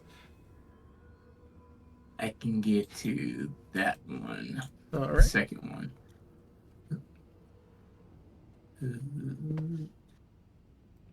Yoop. And she will dump it onto the skull. You dump the holy water onto the skull, and you hear a hiss as a green-like wisp shouts and then vanishes. I forgot who killed that one. I don't remember who got the killing blow on that one over there, because it might be counted in your tally of souls. I think that was Kardak. Then I will give Kardak 1. Probably should have marked. my lord. Right? And that will bring us to... Oh, sorry, go ahead.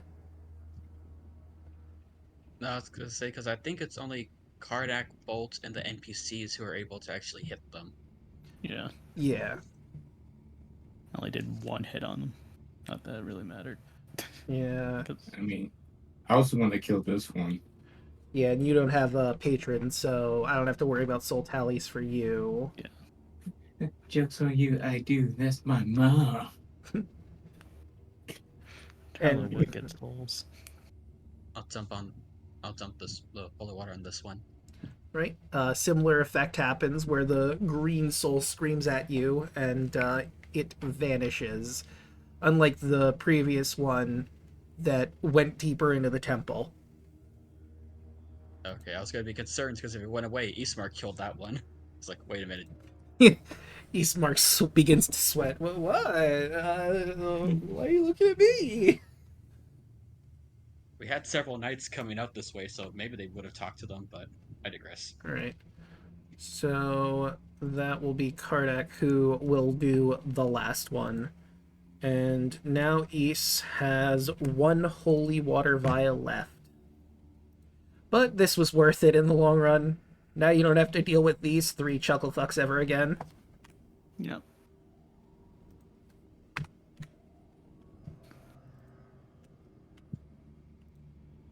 Alright. And now if you'd like, you can investigate the charred corpse in the room.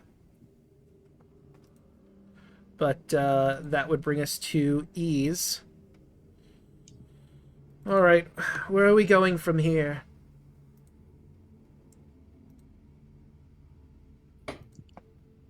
Is everyone okay to keep going, or do we need to take a rest? I'm good to keep going. Oh, also, for sake of ease, Eastmark's gonna grab his bolts that were here.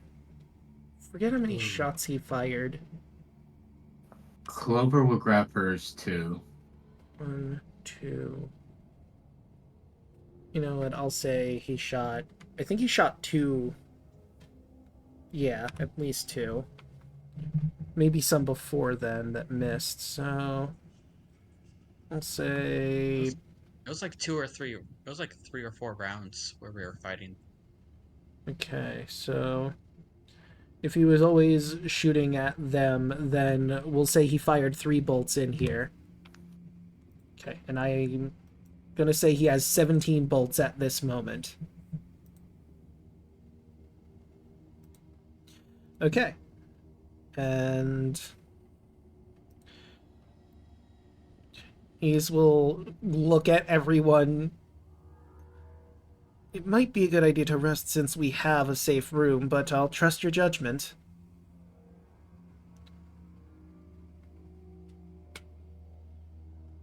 Above game, should we at least take a short rest, or? I feel like that was a hint that we should rest. Yeah. I mean, you don't have to. It's just, again, you have a room to do it if you wanted to. Might be a good idea since that exactly wasn't an easy fight. No. Antonius is like stretching. Is like, yeah, we should definitely take a nice little cat nap.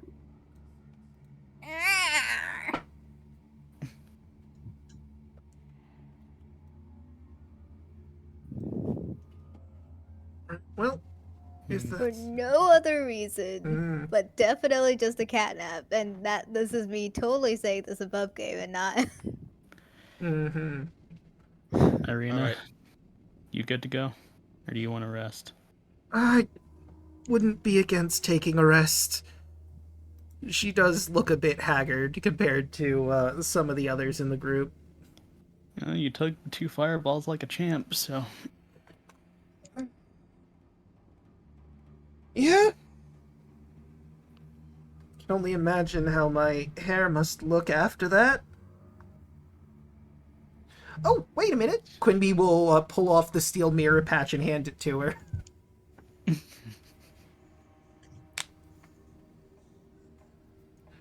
Some of her hair has burned off. It's a little shorter now. Could be worse. Hmm. We'll fix it. Hair grows back. It's not the end of the world. Oh, also, Ease will kick the corpse down here. Want to do anything about this, or just head into resting, or whatever we're doing? I guess it wouldn't hurt to investigate before we rest. Antonius will walk as far away to the other corner of the room. Please do not make me get a feat yelling. You're still whole. I still got you. Okay. He will attempt to go to the other corner of a room because he sees damage caused by fire. Okay, competing strength checks, or I guess athletics. Or acrobatics of your choice, yelling. Fuck. You manage to break free and scurry into the corner of the room. Kai just gives Clover a look. What? He's squirrely.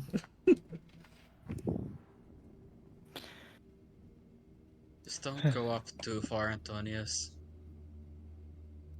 I'll keep an eye on him. He's Do what my mother would do. Oh. Right. Iza's gonna basically roll this corpse over. It's quite clear, even without any sort of medicine check, the Flame Skulls did some work here. He appears like maybe he might have been a wizard, but if there was a spell book, it is ashes now. However, one thing does remain here. It's a ice blue staff with like a fur sort of wrapping around like the top of the staff. It seems his body was protecting it, but it looks like it's made of actual ice. Nice staff. It's interesting. Might be magical. Do you want to take a look at that bolt when we take a breather? Sure. If Antonius was looking, he would be like, maybe that's from my patron. But obviously, he's looking the exact opposite way, so he wouldn't know anything. Yeah. If no one has any objections, East will pick up the staff.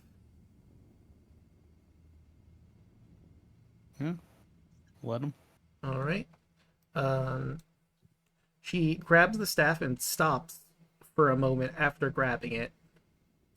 Anyone can roll insight if they want. Insight. Wait, do I have a thing for this? Aha! Right, let's see. Nat 20 on the other side. Let's see how she do. Insight. Asked me to do all the skills that Andros was good at. Yeah. Dang, I just noticed Raoul. Okay, so I will say Raoul and Clover. You notice there's a slight shift as she grabs the staff, as if something jarred her there for a second. She seems to be carrying herself slightly differently. Looks at the staff as she now picks it up. Kinda like it. Maybe I'll take this if no one wants it after we identify what it does. Draco? Yes. Does that play a part in this for me? Here for to see. When you choose this archetype 3rd level, you develop talent for picking out lies. Check to determine whether a creature is lying. Treat a roll 7. Lower on the d20 is an 8. No, but you can roll another insight on her if you'd like to follow up on that. Yeah, she looks at it. Are you okay? Oh, yeah, perfectly fine. God damn it. Yeah, she's fine. I mean, it is a really nice staff. Can I roll an insight? You certainly can. 7. Exactly the same. Yeah, it's a nice staff. I mean, understandable that she might want it. And she does seem like a caster, so, like, maybe that'd be good for her in addition to her stuff. It's not like... I'm sure it's fine. It's not like any of these things can talk to us, as Raoul walks past holding the spear that talked to him before. Draco, Yes. I would like to use Divine Sense. Interesting. Just to In the check. immortal words of one Grant Smith, that makes sense. Yeah. Alright, let me do the aura for Divine Sense so I get a feel for where you can see. Okay. So... you don't sense anything from the staff, but you do sense that in the room to the north, at least 2 undead.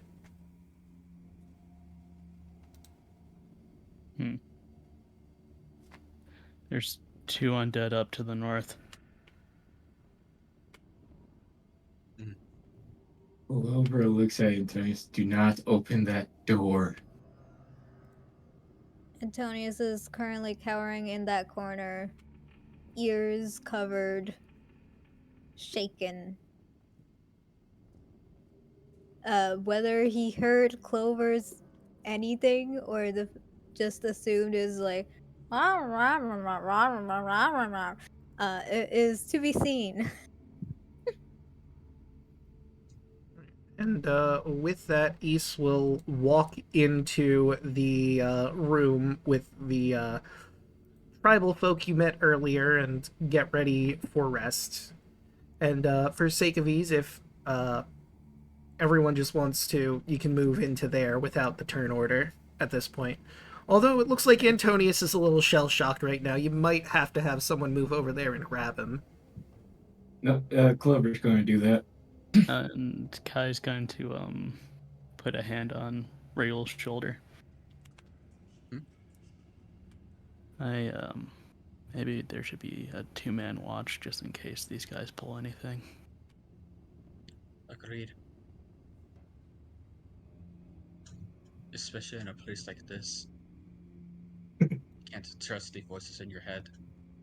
No. Come on, Okay. Antonius. She picks him up and then starts walking back.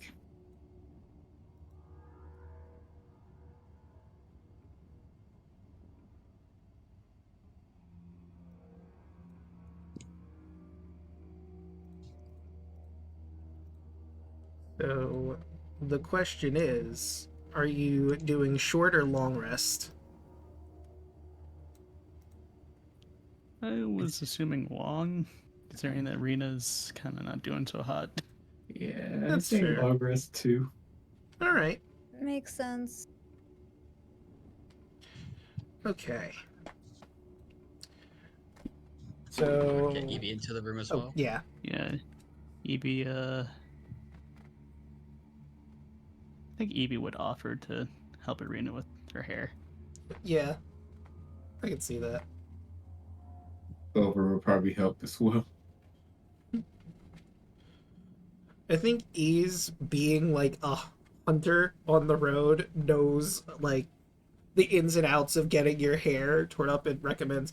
I mean, I kind of keep my hair tied back. It makes it a little easier, but that's not going to help really with fire. And the gals are, getting along, chatting, helping Irina get her hair to look just right.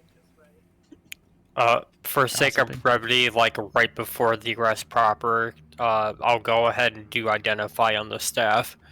All right. Doing gossip. Clover's just rapidly just changing her hairstyles. Do you want it like this, or do you want it like this, or do you want it a little bit shorter? I think for now, shorter. It'll eventually grow back, but shorter's probably for the better. For now, at least. The Clover will actually transform into Irina and just like tries to do different hairstyles. That's a bit jarring, but it's helpful. And then, Bolt, you discover that what you have here is a Staff of Frost. It can only be attuned to by a druid, a sorcerer, a warlock, or a wizard. By attuning to it, you have resistance to cold damage while you're holding it. The staff has 10 charges, and while holding it, you can use an action to expend one or more of its charges to cast one of the following spells, using your spell save DC. Cone of Cold for 5 charge, Fog Cloud for 1 charge, Ice Storm for 4, or Wall of Ice also for 4 charges. Regains 1d6 plus 4 expended charges daily at dawn. If you expend the last charge, you roll a d20. On a 1, the staff turns to water and gets destroyed. Some really good staff. Mm-hmm. Yeah, Bolt would relay that information. And So then wouldn't that be good for Kardak? I think he's a sorcerer. he is a sorcerer. So is Quinby. Yeah, And yeah, I don't but I think don't he- think cold is really his thing. I don't know if I would trust this with Quimby. Quinby looks at you, sad. You don't trust me? I know, buddy. I trust you. It's just I think you could do a lot better without it. Okay. You have that neat robe. True, I do I like the mean- robe. I mean, cold isn't really your thing, though, is it? I mean, he has ice shooting from his fingers. You recall he does have a ice spell, Rhymes Binding Ice. But he doesn't, like, specialize in ice. He just has one ice spell. And he's just like, I did kind of... Well, I guess I didn't formally call dibs, but I did say I'd like it if no one else wants it. Also, technically speaking, Bolt could also take this, because I did say wizard in the people at Gigatune. Yeah, but cold's not my thing. I'm electric and thunder. But if nobody else wants it, he will give it to East. Her eyes light up as she takes it and begins attuning. When Daluna comes back, we can ask him. True. Can I insight again? Oh, you absolutely Yeah. can. Yeah, you know what? Why not? 15. I'm gonna give her disadvantage 14. on this roll because she is not doing a good job of hiding if she is trying to hide it. Ah, okay. So that would be... I'm also doing insight, even though, but because I'm curious if it's related to my patron at all. Clover and Bolt. She was trying to act coy, like, oh, if no one else wants it, I'll take it. She really, really wanted this staff. Like, to the point where you're unsure if you don't think it would come to blows, but it would definitely come to an argument if someone else took it. She would fight metaphorically for this staff. Do you have a fascination with magic items or something? Why exactly do you want it? Well, I mean, just... It would really help with my repertoire. I am a caster myself, and I don't really have ice as coverage, so I think it would work really well for me. Bolt's eyes narrow. Clover's eyes narrow as well. What? Would you say that this staff called to you? I wouldn't say, like... Raoul, I wouldn't Raoul say, hold out like, the spear. in a way where words or emotions were pervade, but I guess in a sort of sense it called to me. because with this, Raoul hold up the blood spear. When we found this called to me even before picking it up. So I was just wondering if it's a similar condition. No, I don't think it spoke to me or, like I said, put any feelings in me.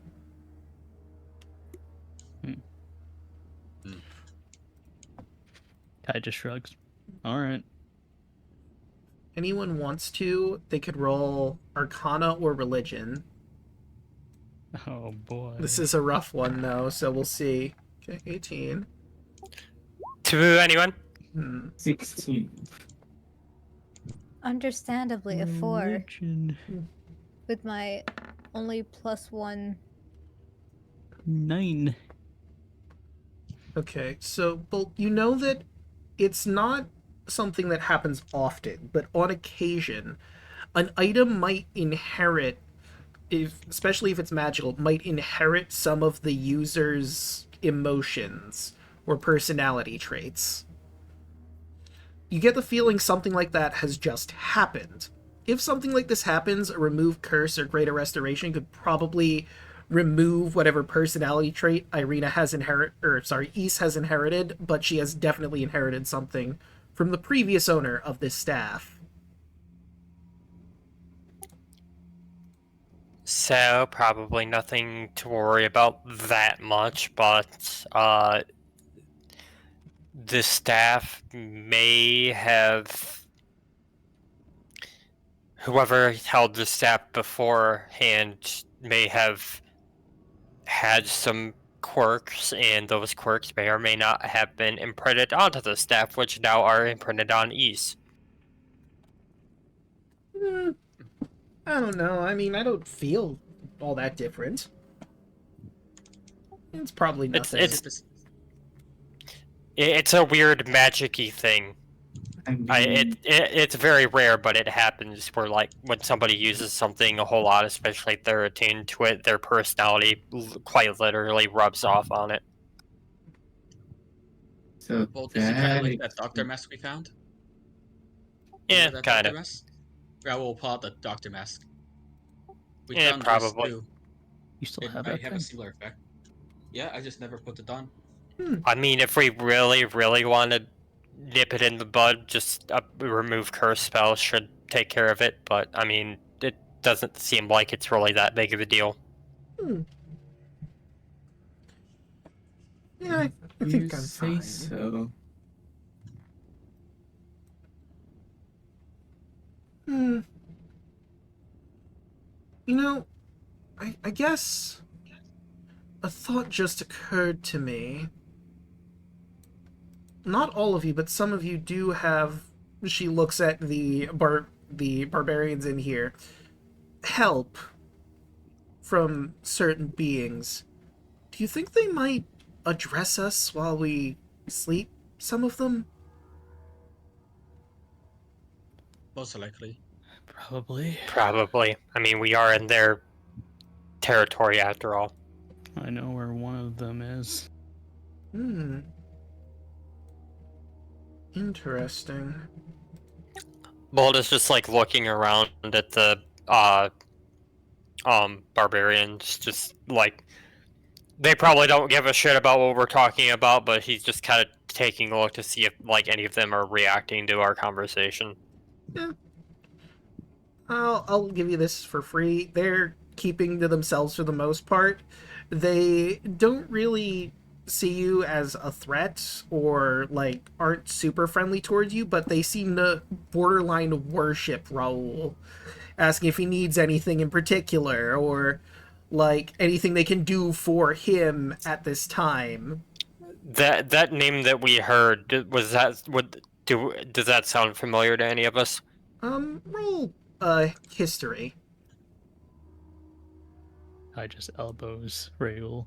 Looks like you got yourself a little bit of fan club, Wolfie. Oh, Huh, jeez. 19. Okay. I doubt Clover would know since Yeah, she wasn't here. you only have like the secondhand story at this point. Natural Just 20. Makes sense. Natural You know what? 20s. It does make perfect Yeah. sense that Raoul would remember. I am holding his soul. So yeah, Raoul. I'll start with Raoul and then go to the others. Kavan was the previous owner of this spear. You got it from his grave. It seems that this tribe, more than likely, are the last few vestiges of Kavan's tribe. They've held up here for God knows how long, and because you have the spear, they see you as their previous chieftain, reincarnated as you are now. You also get the impression, like, from before and what they said, it was kind of touch and go there for a second. They were just as easily possible that they might have attacked you and killed you so that they could get the spear back and give it to someone who they think deserves it. But they decided at the end, you know what, this guy's probably fine. I mean, I probably look the part of a barbarian. Yeah. And Bolt and Antonius, you get the same vibes, but you don't know about what I told them about their vibe and that they might have given it, killed him to get the spear. Just that they see him as the chief reincarnated. Ah.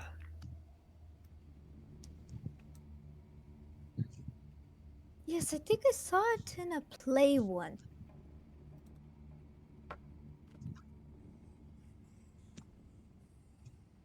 Supposed to be based on historical events or something.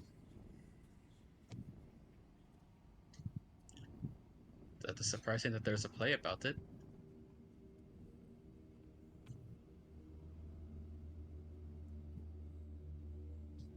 Bards will be bards and talk about it to everyone.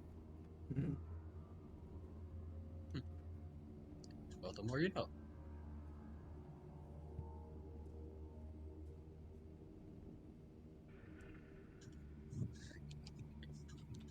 So, 2-man watch. 2-man watch. if the berserkers feel like they want to, they can also take shift. Mhm. So there's technically 3 people. I'm imagining Clover and I both just say in thieves camp, fuck. Mm. Whoever's on watch, one person per door. Whoever's on watch. Well, Fuck. you wanna watch with me, Wolfie? Yeah, we'll take the first watch. The rest of you, we'll swap around.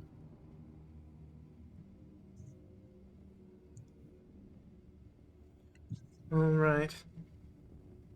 So, just so I know, who is first watch?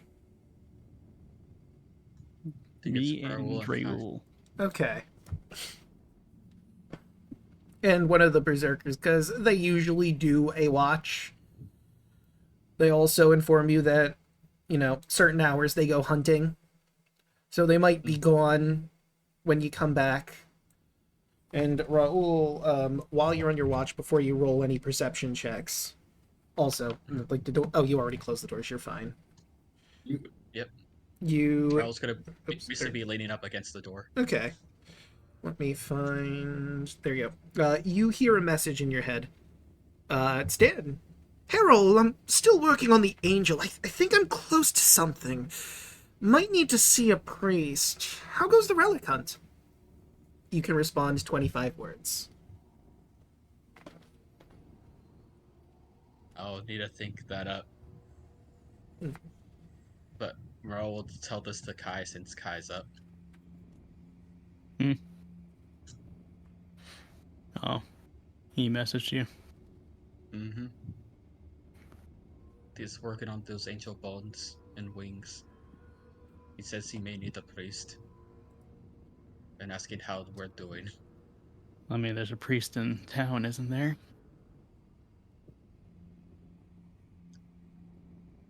True, but who knows what the state of Ulaki is?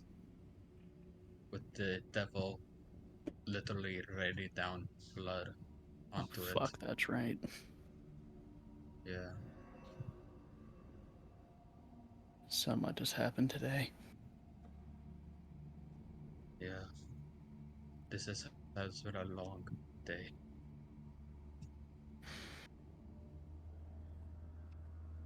So, you, planning on keeping that gift? I've been thinking about it. Thinking about it more since what happened to Zio. I want my own soul back. But I think I can at least try to do a bargain with the Og. At least until this mission is over. Because Yogg has a very specific vendetta against vampires. So once all this is done, maybe we'll break it off. Hmm. If he is willing to bargain. Lucky you for having a reasonable one. You'd think a big, scary, black, shadowy werewolf wouldn't be, as friendly, but I guess it might be more just the dislike for the vampires and what the devil has done to the werewolf clans here.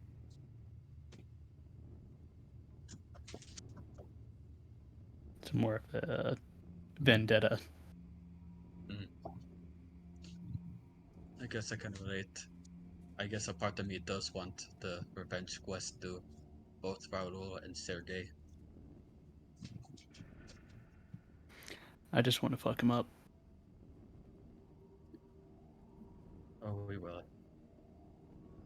We just need to be careful. Yeah, it's just he's done enough, I think.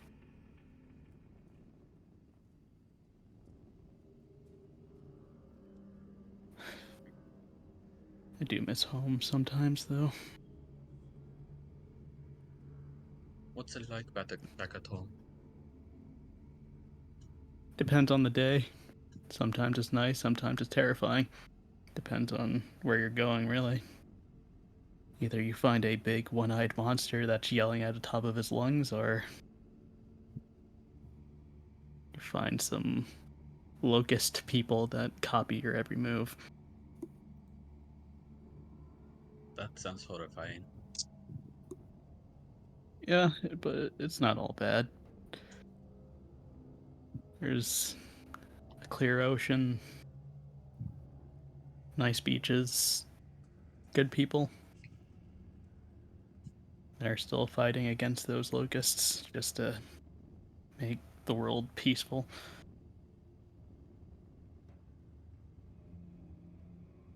Despite all of that, it probably sounds a whole lot better than here. We don't even have Oh, your sunlight. loads better than here. Sunlight shines down on us every day.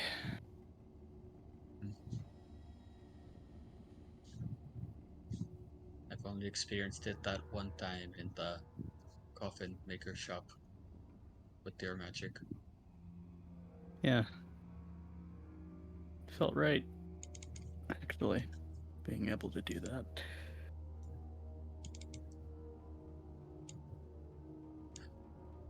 Oh, fuck, that's right. This prolonged solstice is gonna be happening soon. I'm not gonna. The what? It's a holiday. It's kind of like a competition to celebrate the first week of summer. Mhm. Who knows how much longer our quest here will be? Maybe I'll be able to make it in time. Doubt it. I tell you, if one of the people I think is gonna win, I'm gonna be pissed. Because he will be talking about it for days. Mm.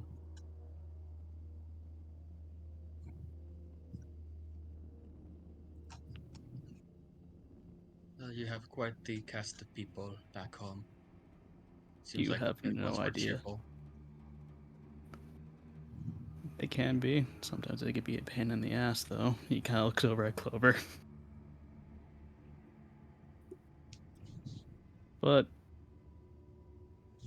they're family.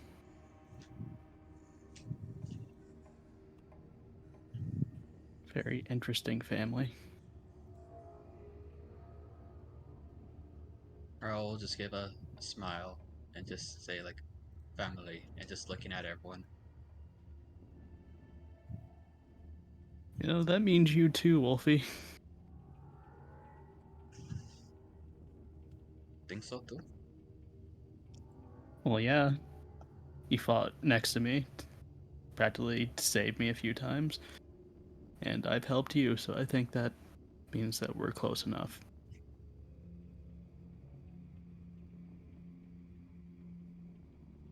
I guess I never really had a family in my 20 something years. Hell, through all the stuff I've been through, I don't even remember my parents, so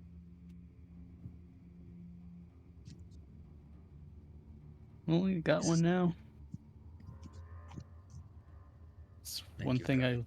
I've learned in these many years is cherish them while you have them.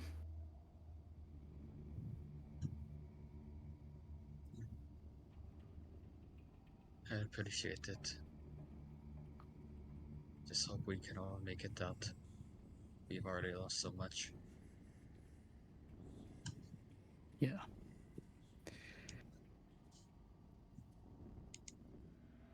Okay, enough of this sappy stuff. Yeah, we'll wake up the next people. Heck, we haven't even done our watch yet above game. Yeah, you haven't rolled a perception check, so just real quick, do a perception check, and then you can switch watch. I'm distracted. That's fair. Can I also roll since it's a two-man job? Yeah. Okay. Okay. So, a lot Ro, better. you're very distracted by the conversation you just had. You have a warm feeling in your heart, and it's really nice to know you have family. Well, you might technically have family with Strahd, but fuck that asshole. No. Kai, with a 15, you can't help but notice, like I mentioned before, there's like a crack in the wall over here, and cold air does seem to come into this room. It's a bit chilly, but like outside, there doesn't appear to be any life outside. Not at first. You think you hear some footsteps in the snow, though. It's a few of them. With a 15, you can't quite tell how many, but some people and maybe some beasts. Wolfie, do you hear that? I'll perk up and try to listen deeper for it. All So I right. can roll again. Yeah, roll another perception check. Heightened sense, so it should be with advantage. Okay, 14. 14. Yeah, with a 14, you do hear the noise now, just like Kai did, but it's kind of hard to pick up what is coming exactly, but they seem to stop at a certain point. So, like, if they had continued in, you might have heard footsteps in here, though the door definitely muffles it. That's probably why the barbarians in here did not come out and assault you, as they couldn't hear. So either this group is either standing in front of the Amber Temple, or is inside the Amber Temple, and you just can't hear them through the door.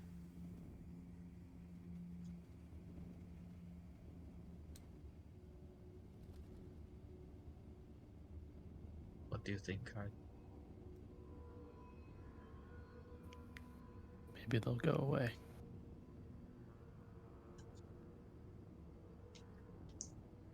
I don't hear any footsteps anymore, so I don't know if they're inside or if they're outside and they just stopped.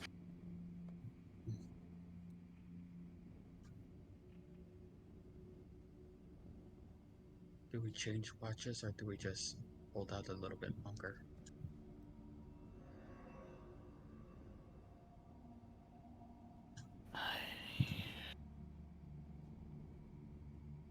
I don't know.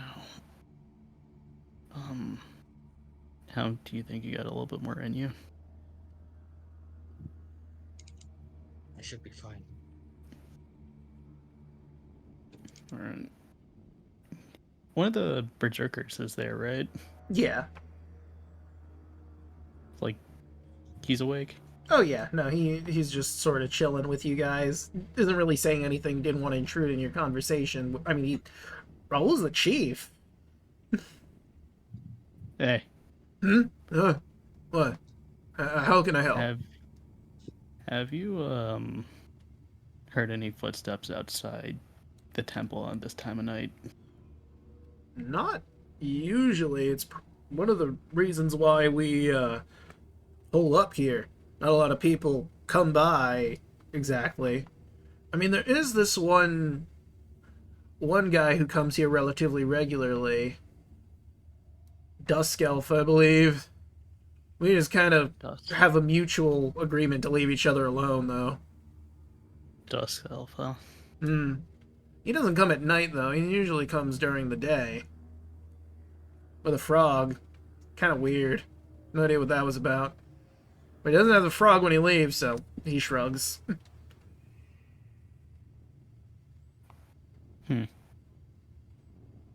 Just looks over at Raoul.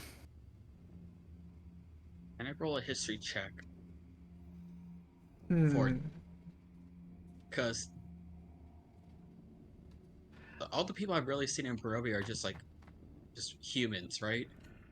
Yes, but yeah, I'll allow you to roll history for Dusk Elves. Because I think you've actually gotten some information, but with a natural one, nah. You do believe that there are some elves in Barovia, but you don't know much more than that. Like, elves exist here. Sometimes adventurers, some native to the region, but there's not a lot of them for some reason. It's fucking Hodek. If Hotech shows up, No. Hotek isn't a dusk elf.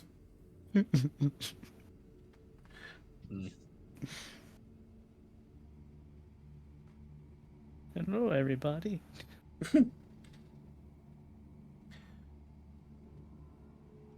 Okay, let's just have someone else take the second watch and let them know. We can't be exhausted in this place. We can't take any risks. agreed. Right. Before you wake So- up the next people, do you have a message for Dan? Because, like I said, you can respond 25 words. I think I DM'd it to you. Oh, did you? I didn't see it, but I'll check. Oh, yep, there it is. Okay.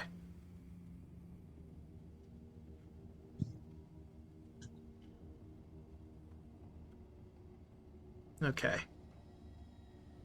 He might message you in the morning, but he does not message you right now, because obviously it's getting close to sleeping time. He probably figures, yeah, they're probably sleeping.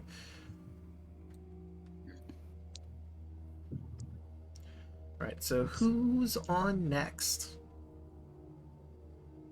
And who wanted to do next watch?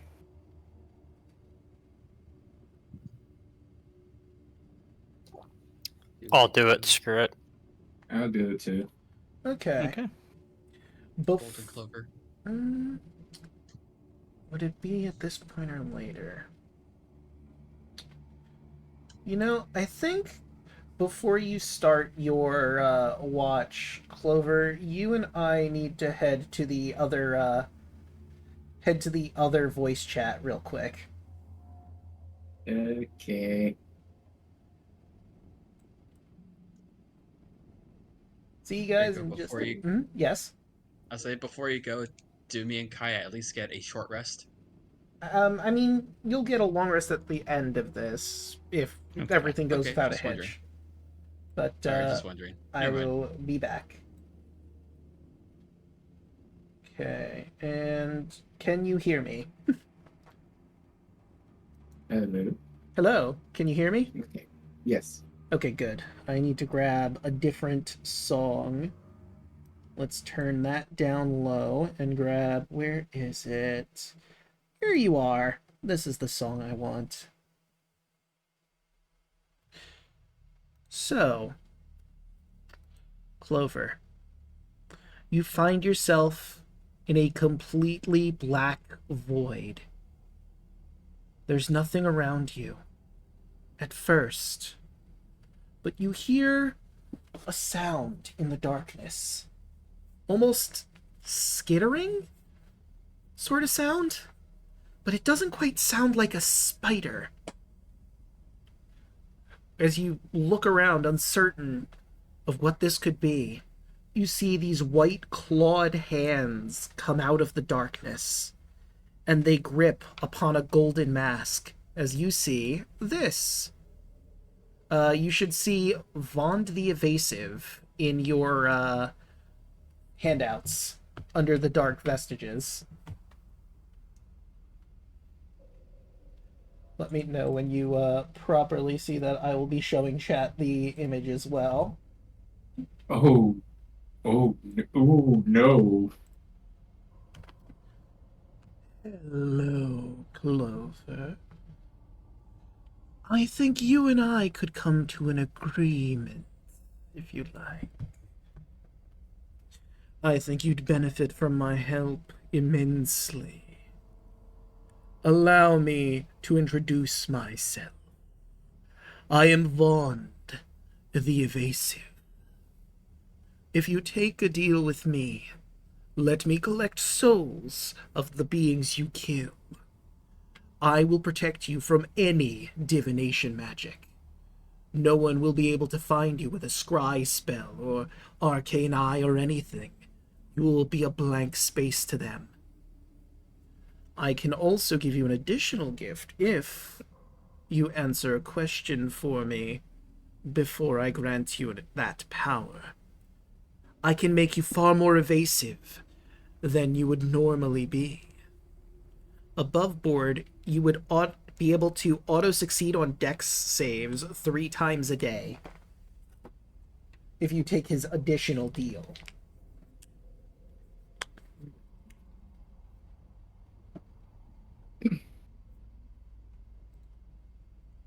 So, what kind of creature are you?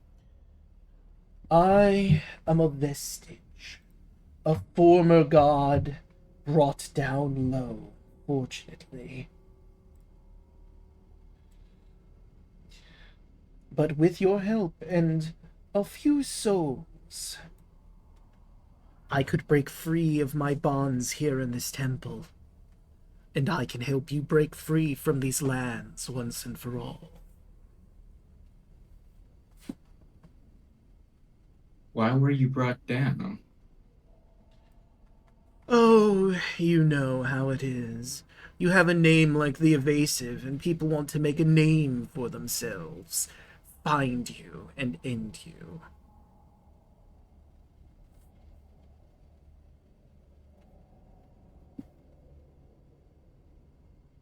And why me? Well, I've seen your work here in the temple so far. You're quite strong. Not only that, but you're quite the stealthy one. And with that power to transform into whoever you want, I can see you getting a lot of utility out of my power set that I would be granting you.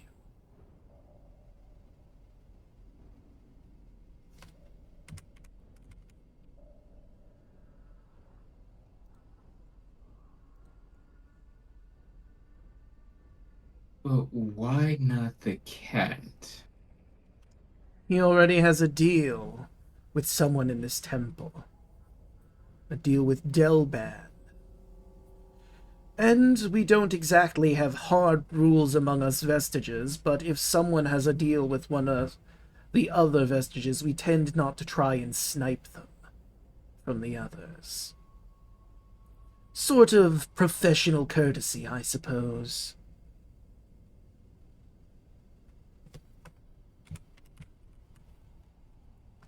And what would happen if all you get out?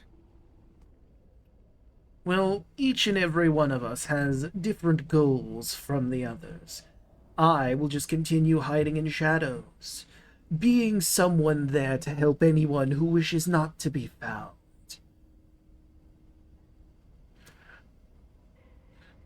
The others, they have their own goals, as I mentioned. Tarhak would probably just cause massive destruction as he went through the lands wantonly.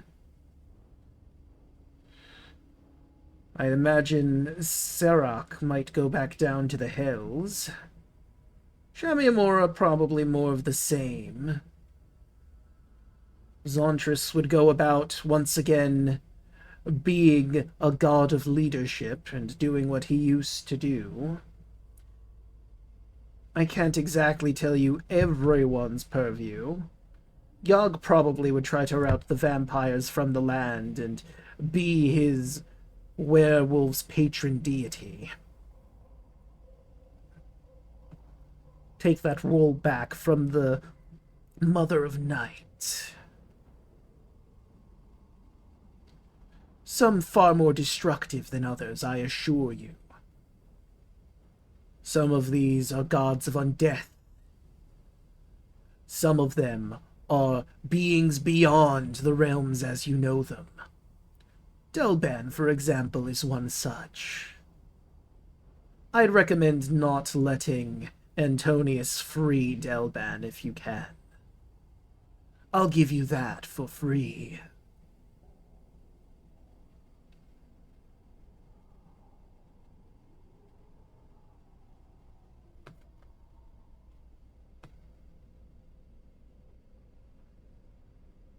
So, would you say that the other motives for the other gods elude you? Or do you know or don't know?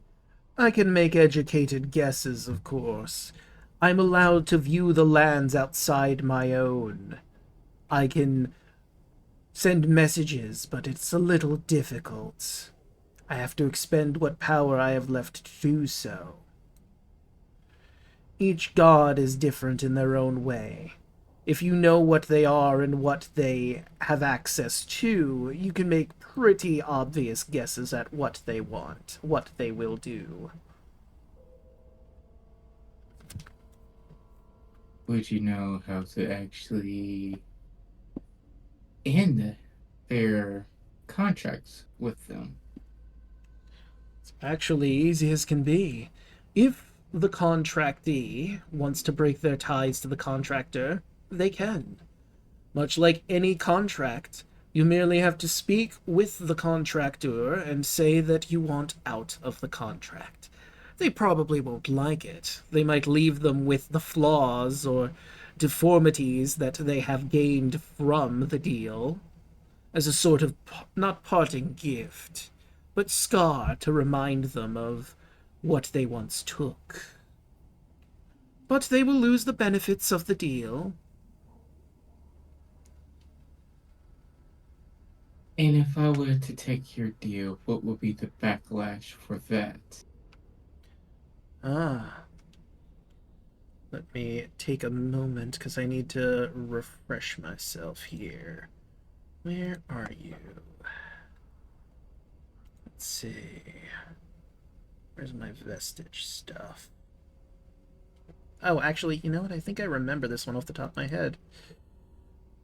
You would not be able to speak with anyone directly.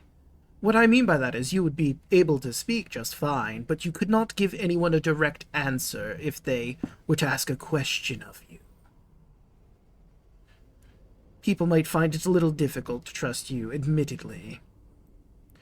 And you'd be a little twitchy, I suppose. So, above game, you get the bane that you become nervous and twitchy, and the flaw, I can't give a straight answer to any question put to you. Yeah, okay.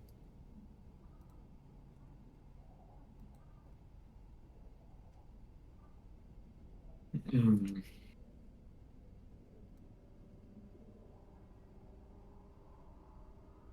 She'll look at him.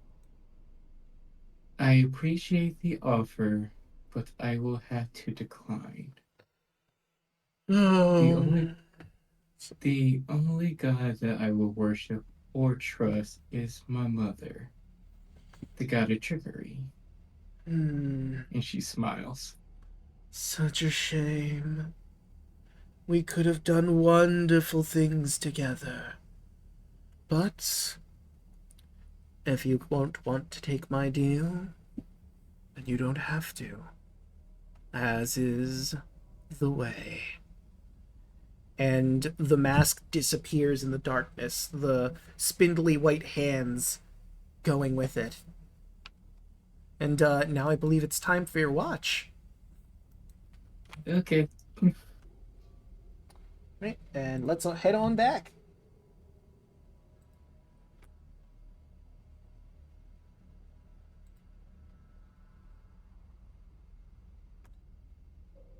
Okay. Am I back? No, wait, not yet. Oh, is it fighting me? I think it's fighting me. God damn it. Let me disconnect and reconnect and see if that does anything. Okay, there we go. Can I be heard? Yes. Okay. It was fighting me a little bit on the way back, but if you want to wake up Bolt and Clover, now you may. And I will Clove, wake up.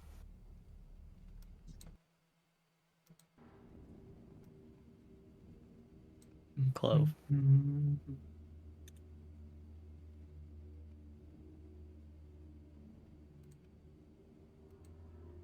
He slowly puts a dagger to your neck. She slowly wakes up. Just kind of looks down at you. Get your watch. He just pushes it away. God, the thing was ugly. Thing. One of those dark god things you were talking about. He grabs you by the shoulders I and did not take the deal, but I got a good amount of information out of it. okay, good. Everybody can break their contract by going to the dark gods themselves and telling them they want to break the contract. Some will reciprocate it well, some will not. But also, depending on which one they are, they will. You can probably. You might. They might keep the flaw that they were given. And she points towards Antonius. We cannot let his god out. Noted. Cool. Great. Well,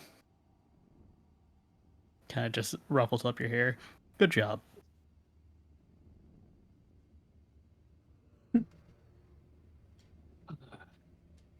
Getting some information out. 'Cause mine definitely wasn't giving me any.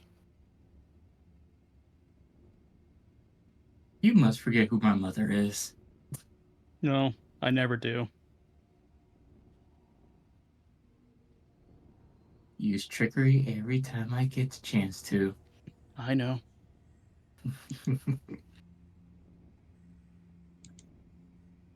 Your watch, so I'm just gonna go to sleep now. Okay. Hmm? Bubba has a point. We're all very, very tiny. Oh, yes, because I had one person and I need to shrink them down. There we go. Now you're at a better size. Thank you, Bubba.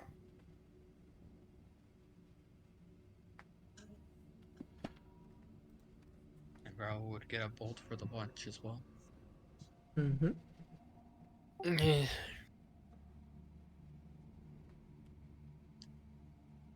They probably would have heard the might have heard the conversation between Kai and Clover. There's more, but I'll tell that when everybody's awake.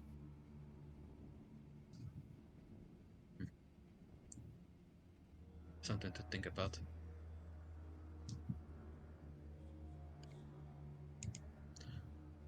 Make sure you keep an eye on the doors. We heard footsteps. Mm. Bolt will preemptively just kind of like he'll pull out his pistol and just kind of like have it like full like Metal Gear style, and just if Clover's going to that door, he'll go to the opposite door and just be like against the wall with his pistol ready, just in case.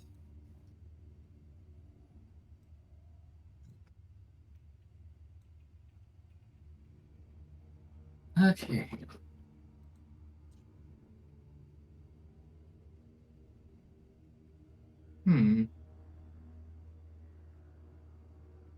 Clover looks at Bolt. Hey, I have a question for you.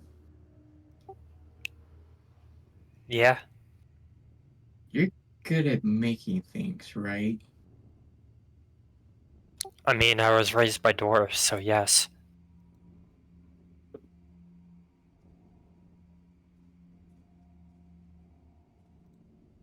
I might ask you, can you make me something eventually?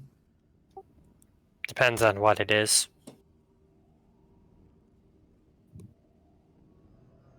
Darts that can inject liquid.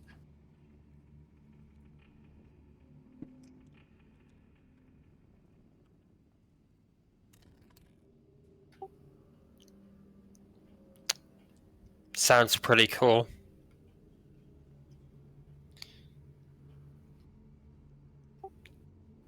eventually I'll need the materials, so I'll need to sketch it out, but I might be able to do that.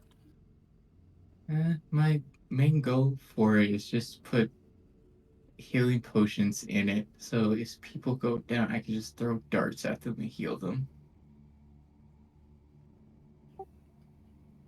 That seems counterintuitive, but I get it.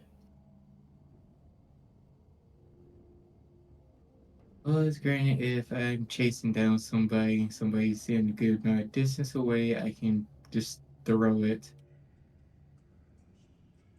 get them back up, or keep them from dying, and keep moving.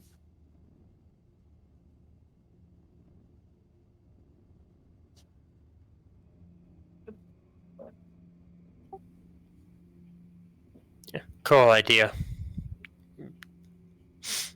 Notes for later. Perception to listen for people potentially. Yep.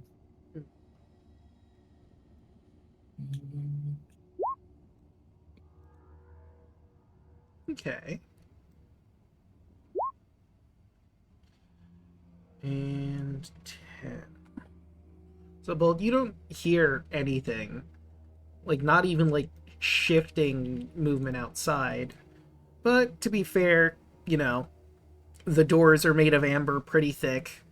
And you can only really hear from, like, the hole out there. So, you know, you just chalk it up to maybe you're just not in the best position.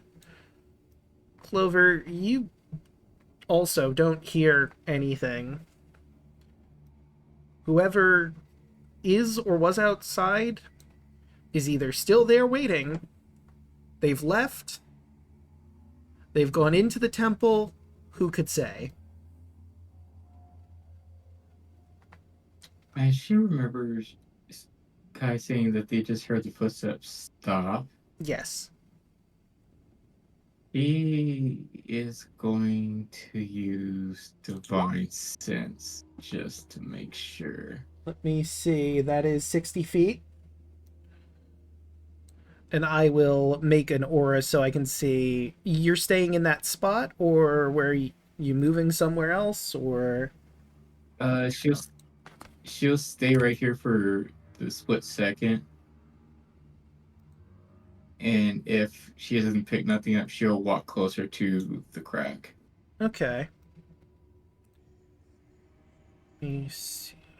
So yeah, with where you're standing, you don't pick up anything. She'll just like slowly walk over to here.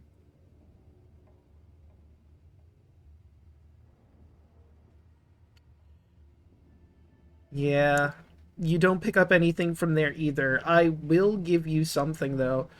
Because you do have a high stealth, I imagine, given one of your classes, you could potentially sneak out a little more if you wanted to and see if it'll pick anything up there. Probably not the best idea to go too far away, but you could theoretically sneak a little bit out, see if you see anything. Through the crack? No, I mean Oh. through like the door here. Although I suppose, let me take a look-see to see how wide that crack actually is before I say no, you can't go that way through the crack. Like Quimby could. Oh yeah, Quimby probably could. I mean, he probably wouldn't be quiet about it. He'd probably have to squeeze, but he could definitely get through. There's Amber Temple. I had to refresh. Funny, because I was thinking about, like, looking at the door, like, would it be, like, how much noise would it make if I were to just very gently eke it open and just kind of get a quick peek outside? It would make some noise, but if you try hard enough, you might be able to do it quietly. I will subject myself to a stealth check. So, update on the gap. It's 2 feet wide, 10 feet tall, 15 feet deep. So it would be a tight squeeze for you. You might even get stuck. Quimby probably could make it through. Clover's shape changed to be Quimby size. All right. You can now get through. And she will stealth her way through. Okay, so roll me a stealth check. Boo. I am using Ooh. my inspiration. Yeah, that's probably a good idea. Better. 21. Alright, so I'm gonna do a little bit of shifting around here. And I am going to drag your token outside. Zoop. Okay. I'm gonna move you to there. And I should probably give chat view through your eyes so they can see what you see. So give me just a moment. No, it wouldn't be vision. I want to open your character sheet and give chat access. Okay, Unseen Legion. There we go. Now they should be able to see everything you see. I'm gonna stealth to open the door and just take a peek out All right. to the main room. Easily enough, you open the door very quietly, and you don't see anything in the hallway. So, at the very least, you've eliminated the possibility of whoever was out there is not in the hallway at this moment. Whether they're deeper in the temple, still outside, up in the air. Okay, and Clover, if you would like to, you can move around the corner with that stealth check and see if you see anything.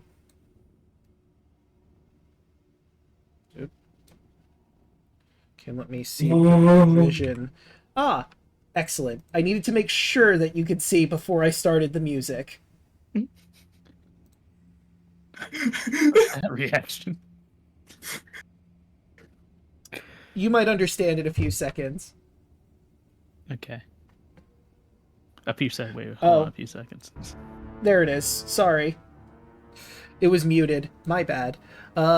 Clover, you see a few things outside. About 5 dire wolves. The vampire that you now can transform into, as well as the man that you've heard the description of, the devil. Strahd von Zorovich, waiting outside the Amber Temple. He seems to be discussing something with the woman. And I am going to have to roll on his sheet to see if he notices you or not. You do have a high roll.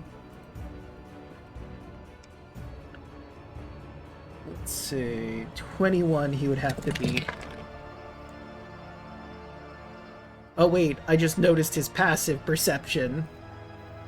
By exactly 1 point. He is conversing with her, and then he looks over and locks eyes with you. Tilts his head, smiles, and begins to walk over. No rush in his step, just casually moving She's towards walking you. away. She's going back in. Nope. Nope. Nope. Nope. Alright, let me, Nope. before you get too far, let me just check one thing real quick. The range on something. Nah, you're too Oh, far no. away for that to be effective. Noted. Yes. I go back in the hole. Yeah. Wait, out of curiosity, would the Oh, devil yeah. have figured out that Clover is Clover and not Quimby? Well, I don't think she Clover just exactly went, disguised herself as Quimby. yeah, just went Also, down Strahd to has never Quimby seen The his same size. size. Yep. That is also a fair point. I go through the crack and I go back in. Nope. Yeah. Nope. Nope. Nope. Mm-mm. Bolt would see, would see, Clover just plop back to the hole. Oh, so that's where you went. Nope. Nope. And she pulls out her bow and just aims it towards the hole. Bolt would just be like, so what did you see out there? The guy told me not to say his name. Bolt's face just immediately just goes like, what? Do we need to wake everybody up?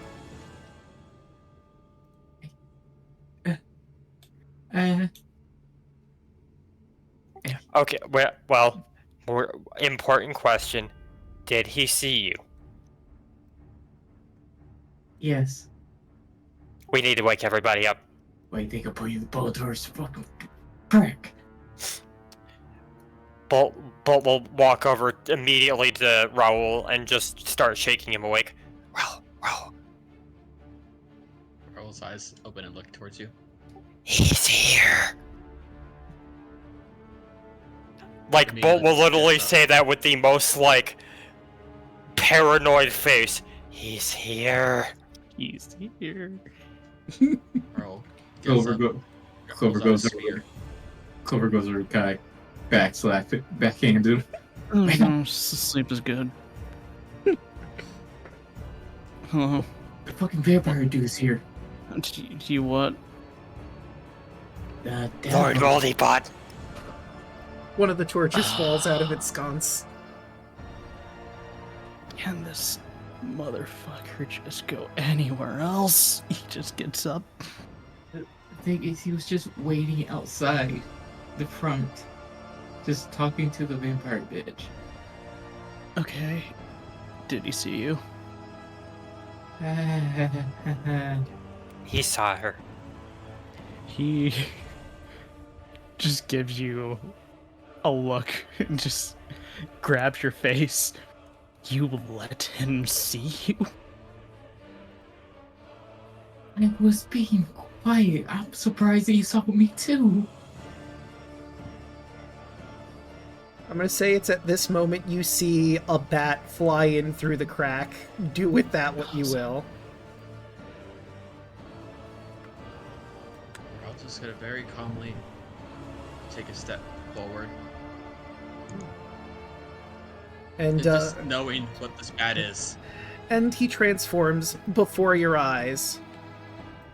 So this is where you were. You can relax. I'm not here to do anything untoward.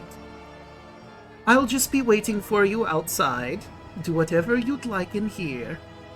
I'll see you when you get out. Have fun. And he transforms back into a bat and leaves, true to his word.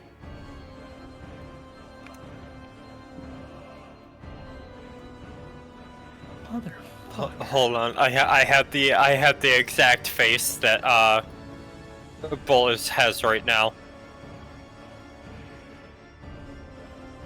Let's see. There. The Mugman meme. Yes, exact. I can see it. I'm gonna share this with chat too. This is Bolt right now.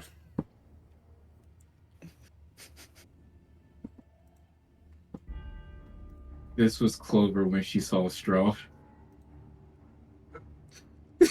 Yeah, that's fair. The Anya. I could see it.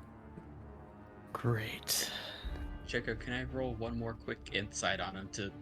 Is he actually being genuine with that? Oh, you absolutely can. Yeah, I hope you're gonna do the same thing. 10. Right Roll. on the other side. It's very unclear with the devil. He's very good at deceiving people. Maybe that was a lie. Maybe he's telling the truth just to fuck with you, that he's going to wait outside for you to finish whatever you're doing in here. Just keep you on edge the entire time. Clover, you're pretty sure he's being honest. He's gonna wait outside, let you do whatever it is you plan on doing in here, and greet you when you leave. He's telling the truth. At least. Of course he is. Got it. Now I'm just Goes out the window. now I'm just like imagining just the Krillin from DBCA. It's him! It's him! It's him! It's him! It's him! It's him! It's him! Yes, exactly. Once you've had a man fireball, you know when he's coming.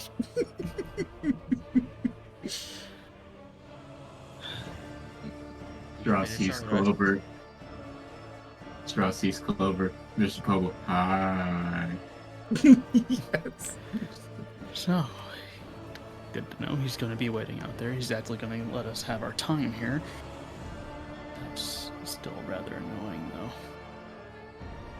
We continue as planned. We finish our rest. We take care of our business.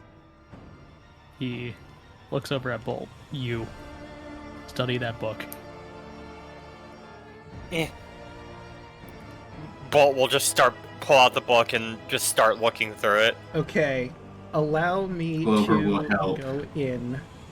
So the first section is deciphered already. So I'm going to read this out to you. For sake of ease, only the people awake will be affected by what's about to happen. You leaf through the pages, some torn, some flooded or burned, some branded with unknowable symbols, and others still artfully scribed with a murky black ink in a foreign script that you do not recognize. The tale is long, though, appears as gibberish. Save the first page, which transforms before your eyes into common. I, Strahd, Lord of Barovia, well aware certain events of my reign have been desperately misunderstood by those who are better at garbling history than recording it. Hereby set down an exact record of those events, that the truth may at last be known. The pages flutter open to a blank pair along the spine, and mist begins to pour from the binding. You feel lightheaded. Your vision fades, and from the blackness now surrounding you, a hungry fog rolls along the ground. You shout, and there is nothing. The mist chokes closer. From the glowing cloud, a man clad in a black cloak, a regal red tunic, looks at you with a stern face and piercing eyes. He steps towards you with the grace of a king. Your eyes meet his cold glare. As it bears down on you, he speaks. I am ancient. I am the land. My beginnings are lost in the darkness of the past, and the visage of this man vanishes, disperses into a black and red cloud, before reforming into a young boy no older than 12, his small sword at his side, and tears streaming down his cheeks. The mist recedes further, revealing a glorious, well-adorned, sunlit castle courtyard. Your friends are nowhere to be seen. It is just Bolt, Raoul, and Clover. Bolt, Raoul, Clover, Kai, excuse me. The low buzz of insects and humidity add weight to the summer air. Hanging high above you are red banners draped over towering ramparts that depict the same raven iconography cast in metal on the front of the book you've opened. The boy that stood before you moments ago now sits atop a small set of stairs leading to a wooden door. From beyond it, you can hear distant but boisterous laughter. And if you look up, you see the sun, shining as it would have been back then. Back where Strahd was a boy. What do you do?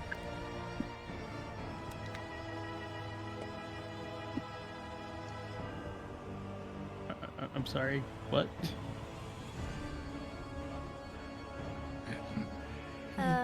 Draco? Mm-hmm. Yes?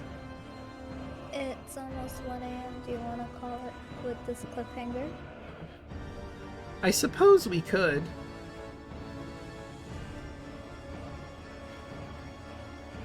Yeah, next session will be story time. Yep. Story time with Baby Strahd.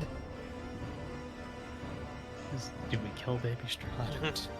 I mean, you can I was certainly thinking about try. I don't think that's gonna work here. I mean, probably not. It You know, it's might. like that end credit in Deadpool 2. Yeah.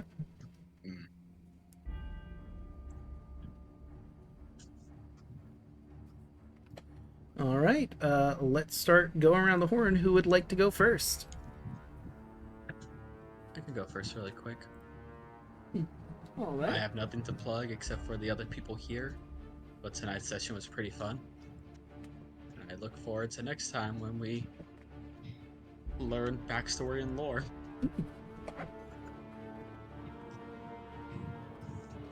And we could pass it on to another person because I gotta head out. All right. Who would like to go next? Hello. I'll go. I'm Than. I play Kai Vermillion.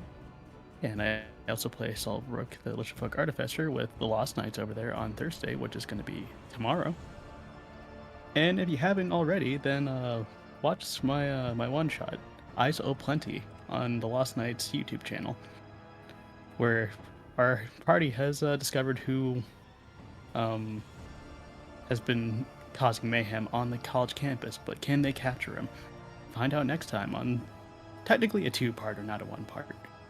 Two-shot, but that's me. Alright. On a related note, Draco and I have listened to some of it. We haven't finished it yet, but we were listening to some of it. Yeah, we haven't Oh, gotten great. all the way through yet.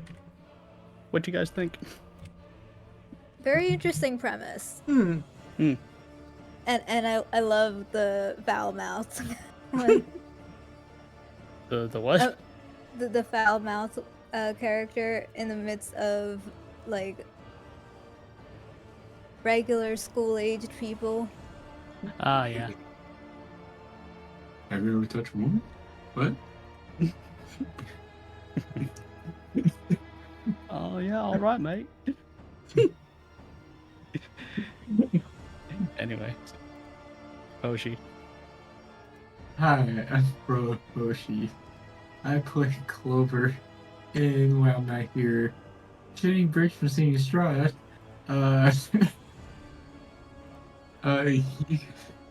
you can find me on Burnell's Vine's channel next week for Face of Our Life, and every other Tuesday here on Draco's channel for party games. You can find me here also on Wednesday playing Clover. Thursdays you can find me, Draco, and Chaco playing Baldur's Gate 3. And man. I thought I was gonna I thought die. you were gonna die. I thought I was fine with a 21. He's Strahd! Yeah. Literally by 1 point, he was able to see you with passive. The irony is, if I had been in that situation, I would have been fine. Yeah. Yeah. I got a 11 on the dice. Also, I actually almost nat 20'd. I had a 19, but that 26. before we continue, I found some art I made a handout for. This is Strahd as you see him before you.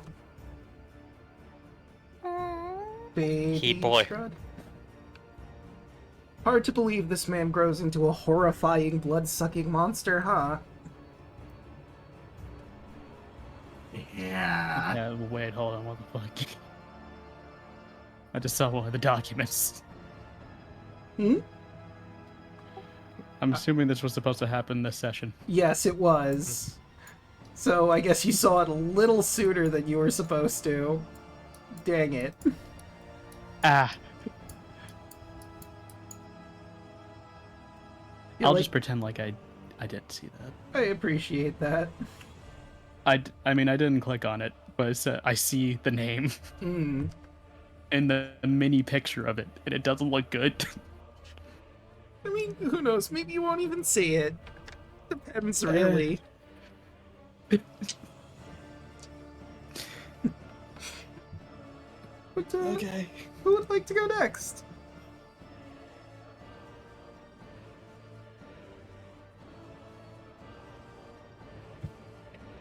I'll do it. Hello, I'm Chuck Zombie 101. You can find me here on Wednesdays playing Bolt and nobody else.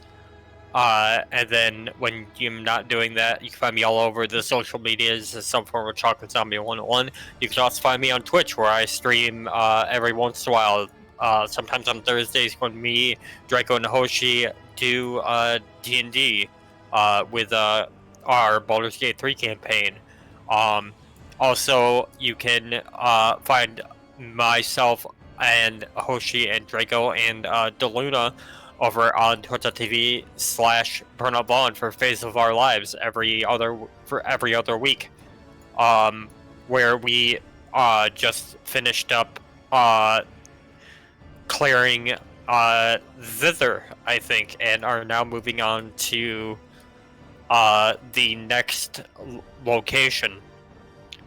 And we've also killed a hag, so we're one hag down, 2 to go. Outside of that, that's pretty much all I've got.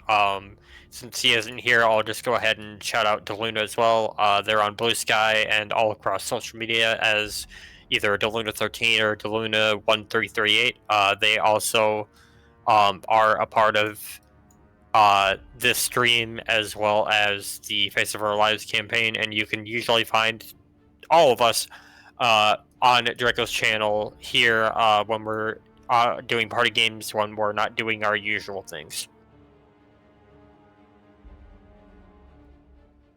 Right. And I think does that leave me and then Draco?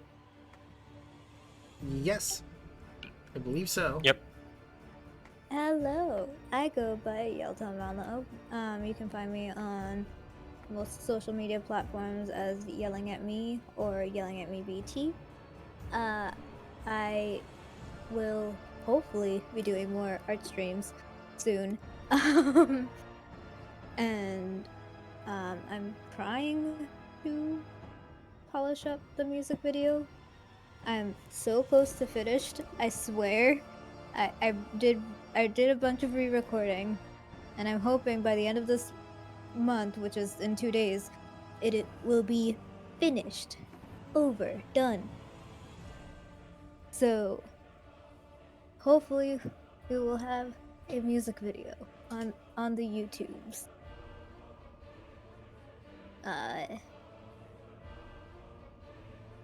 And I will send that back to my lovely boyfriend Draco. Aw. Thank you. Well, you've already found me here. I stream Mondays, Tuesdays, Wednesdays, Thursdays, and Fridays. Mondays, Persona 5 Royal, where we are getting close to the end of Persona 5 Royal. All that's left for us to do is spend our remaining time getting everyone's final awakenings and waiting out Maruki to send his calling card. And then actually fighting the crazy doctor. Tuesdays, as previously mentioned, you can find us over at Burnout Vaughn's for Phase of Our Lives, and over here for party games when we can get enough people together. I unfortunately couldn't do it this Tuesday because of work. But I digress. Wednesday... What? Yeah, last Tuesday we couldn't really do a party stream because I realized I had work at 9 a.m. today. Well, I guess yesterday. So it didn't really work out. But I digress. Wednesday, you can find our heroes here, or more specifically, Bolt and Kai and Clover and Raoul, as they potentially learn about Strahd's past from the book. What will they uncover? You'll have to tune in to find out. Thursdays, also previously mentioned, Chaco and Hoshi and I play Baldur's Gate 3, where we are very close to the end of Act 2 and about to make our way into the final part of it. Hopefully, the game doesn't crash on us again and get rid of all of our work again. And last but certainly not least, you can catch me here with Yelling as we play through Breath of the Wild, which is also nearing its end. I've basically done all the side quests. Now it's just plot stuff, and I think I have like maybe 1 or 2 side quests that I have left that I'm going to do. But yeah. Zelda's be fine. Zelda is perfectly fine, guys. She's got nothing to worry about. She held up for 100 years. Come on. But with all that said and done... Oops, sorry, go ahead. Would this be the longest time Zelda has fought off? I mean, by nature of the fact that there's 100 years... The games? Yeah, by nature of the fact that there's 100 years already tacked on at the beginning, I would say yes. Dang, she's a trooper. She really is. You know, goddesses bless her for hanging on this long. But with all that said and done, how about we find someone to raid? I have a suggestion. Mm-hmm. Somebody who's live isn't normally live when we are. LeJake, currently playing Hades 2. He is also the DM for Legacy of the Dealbreakers, which is Milla Ninja's other campaign on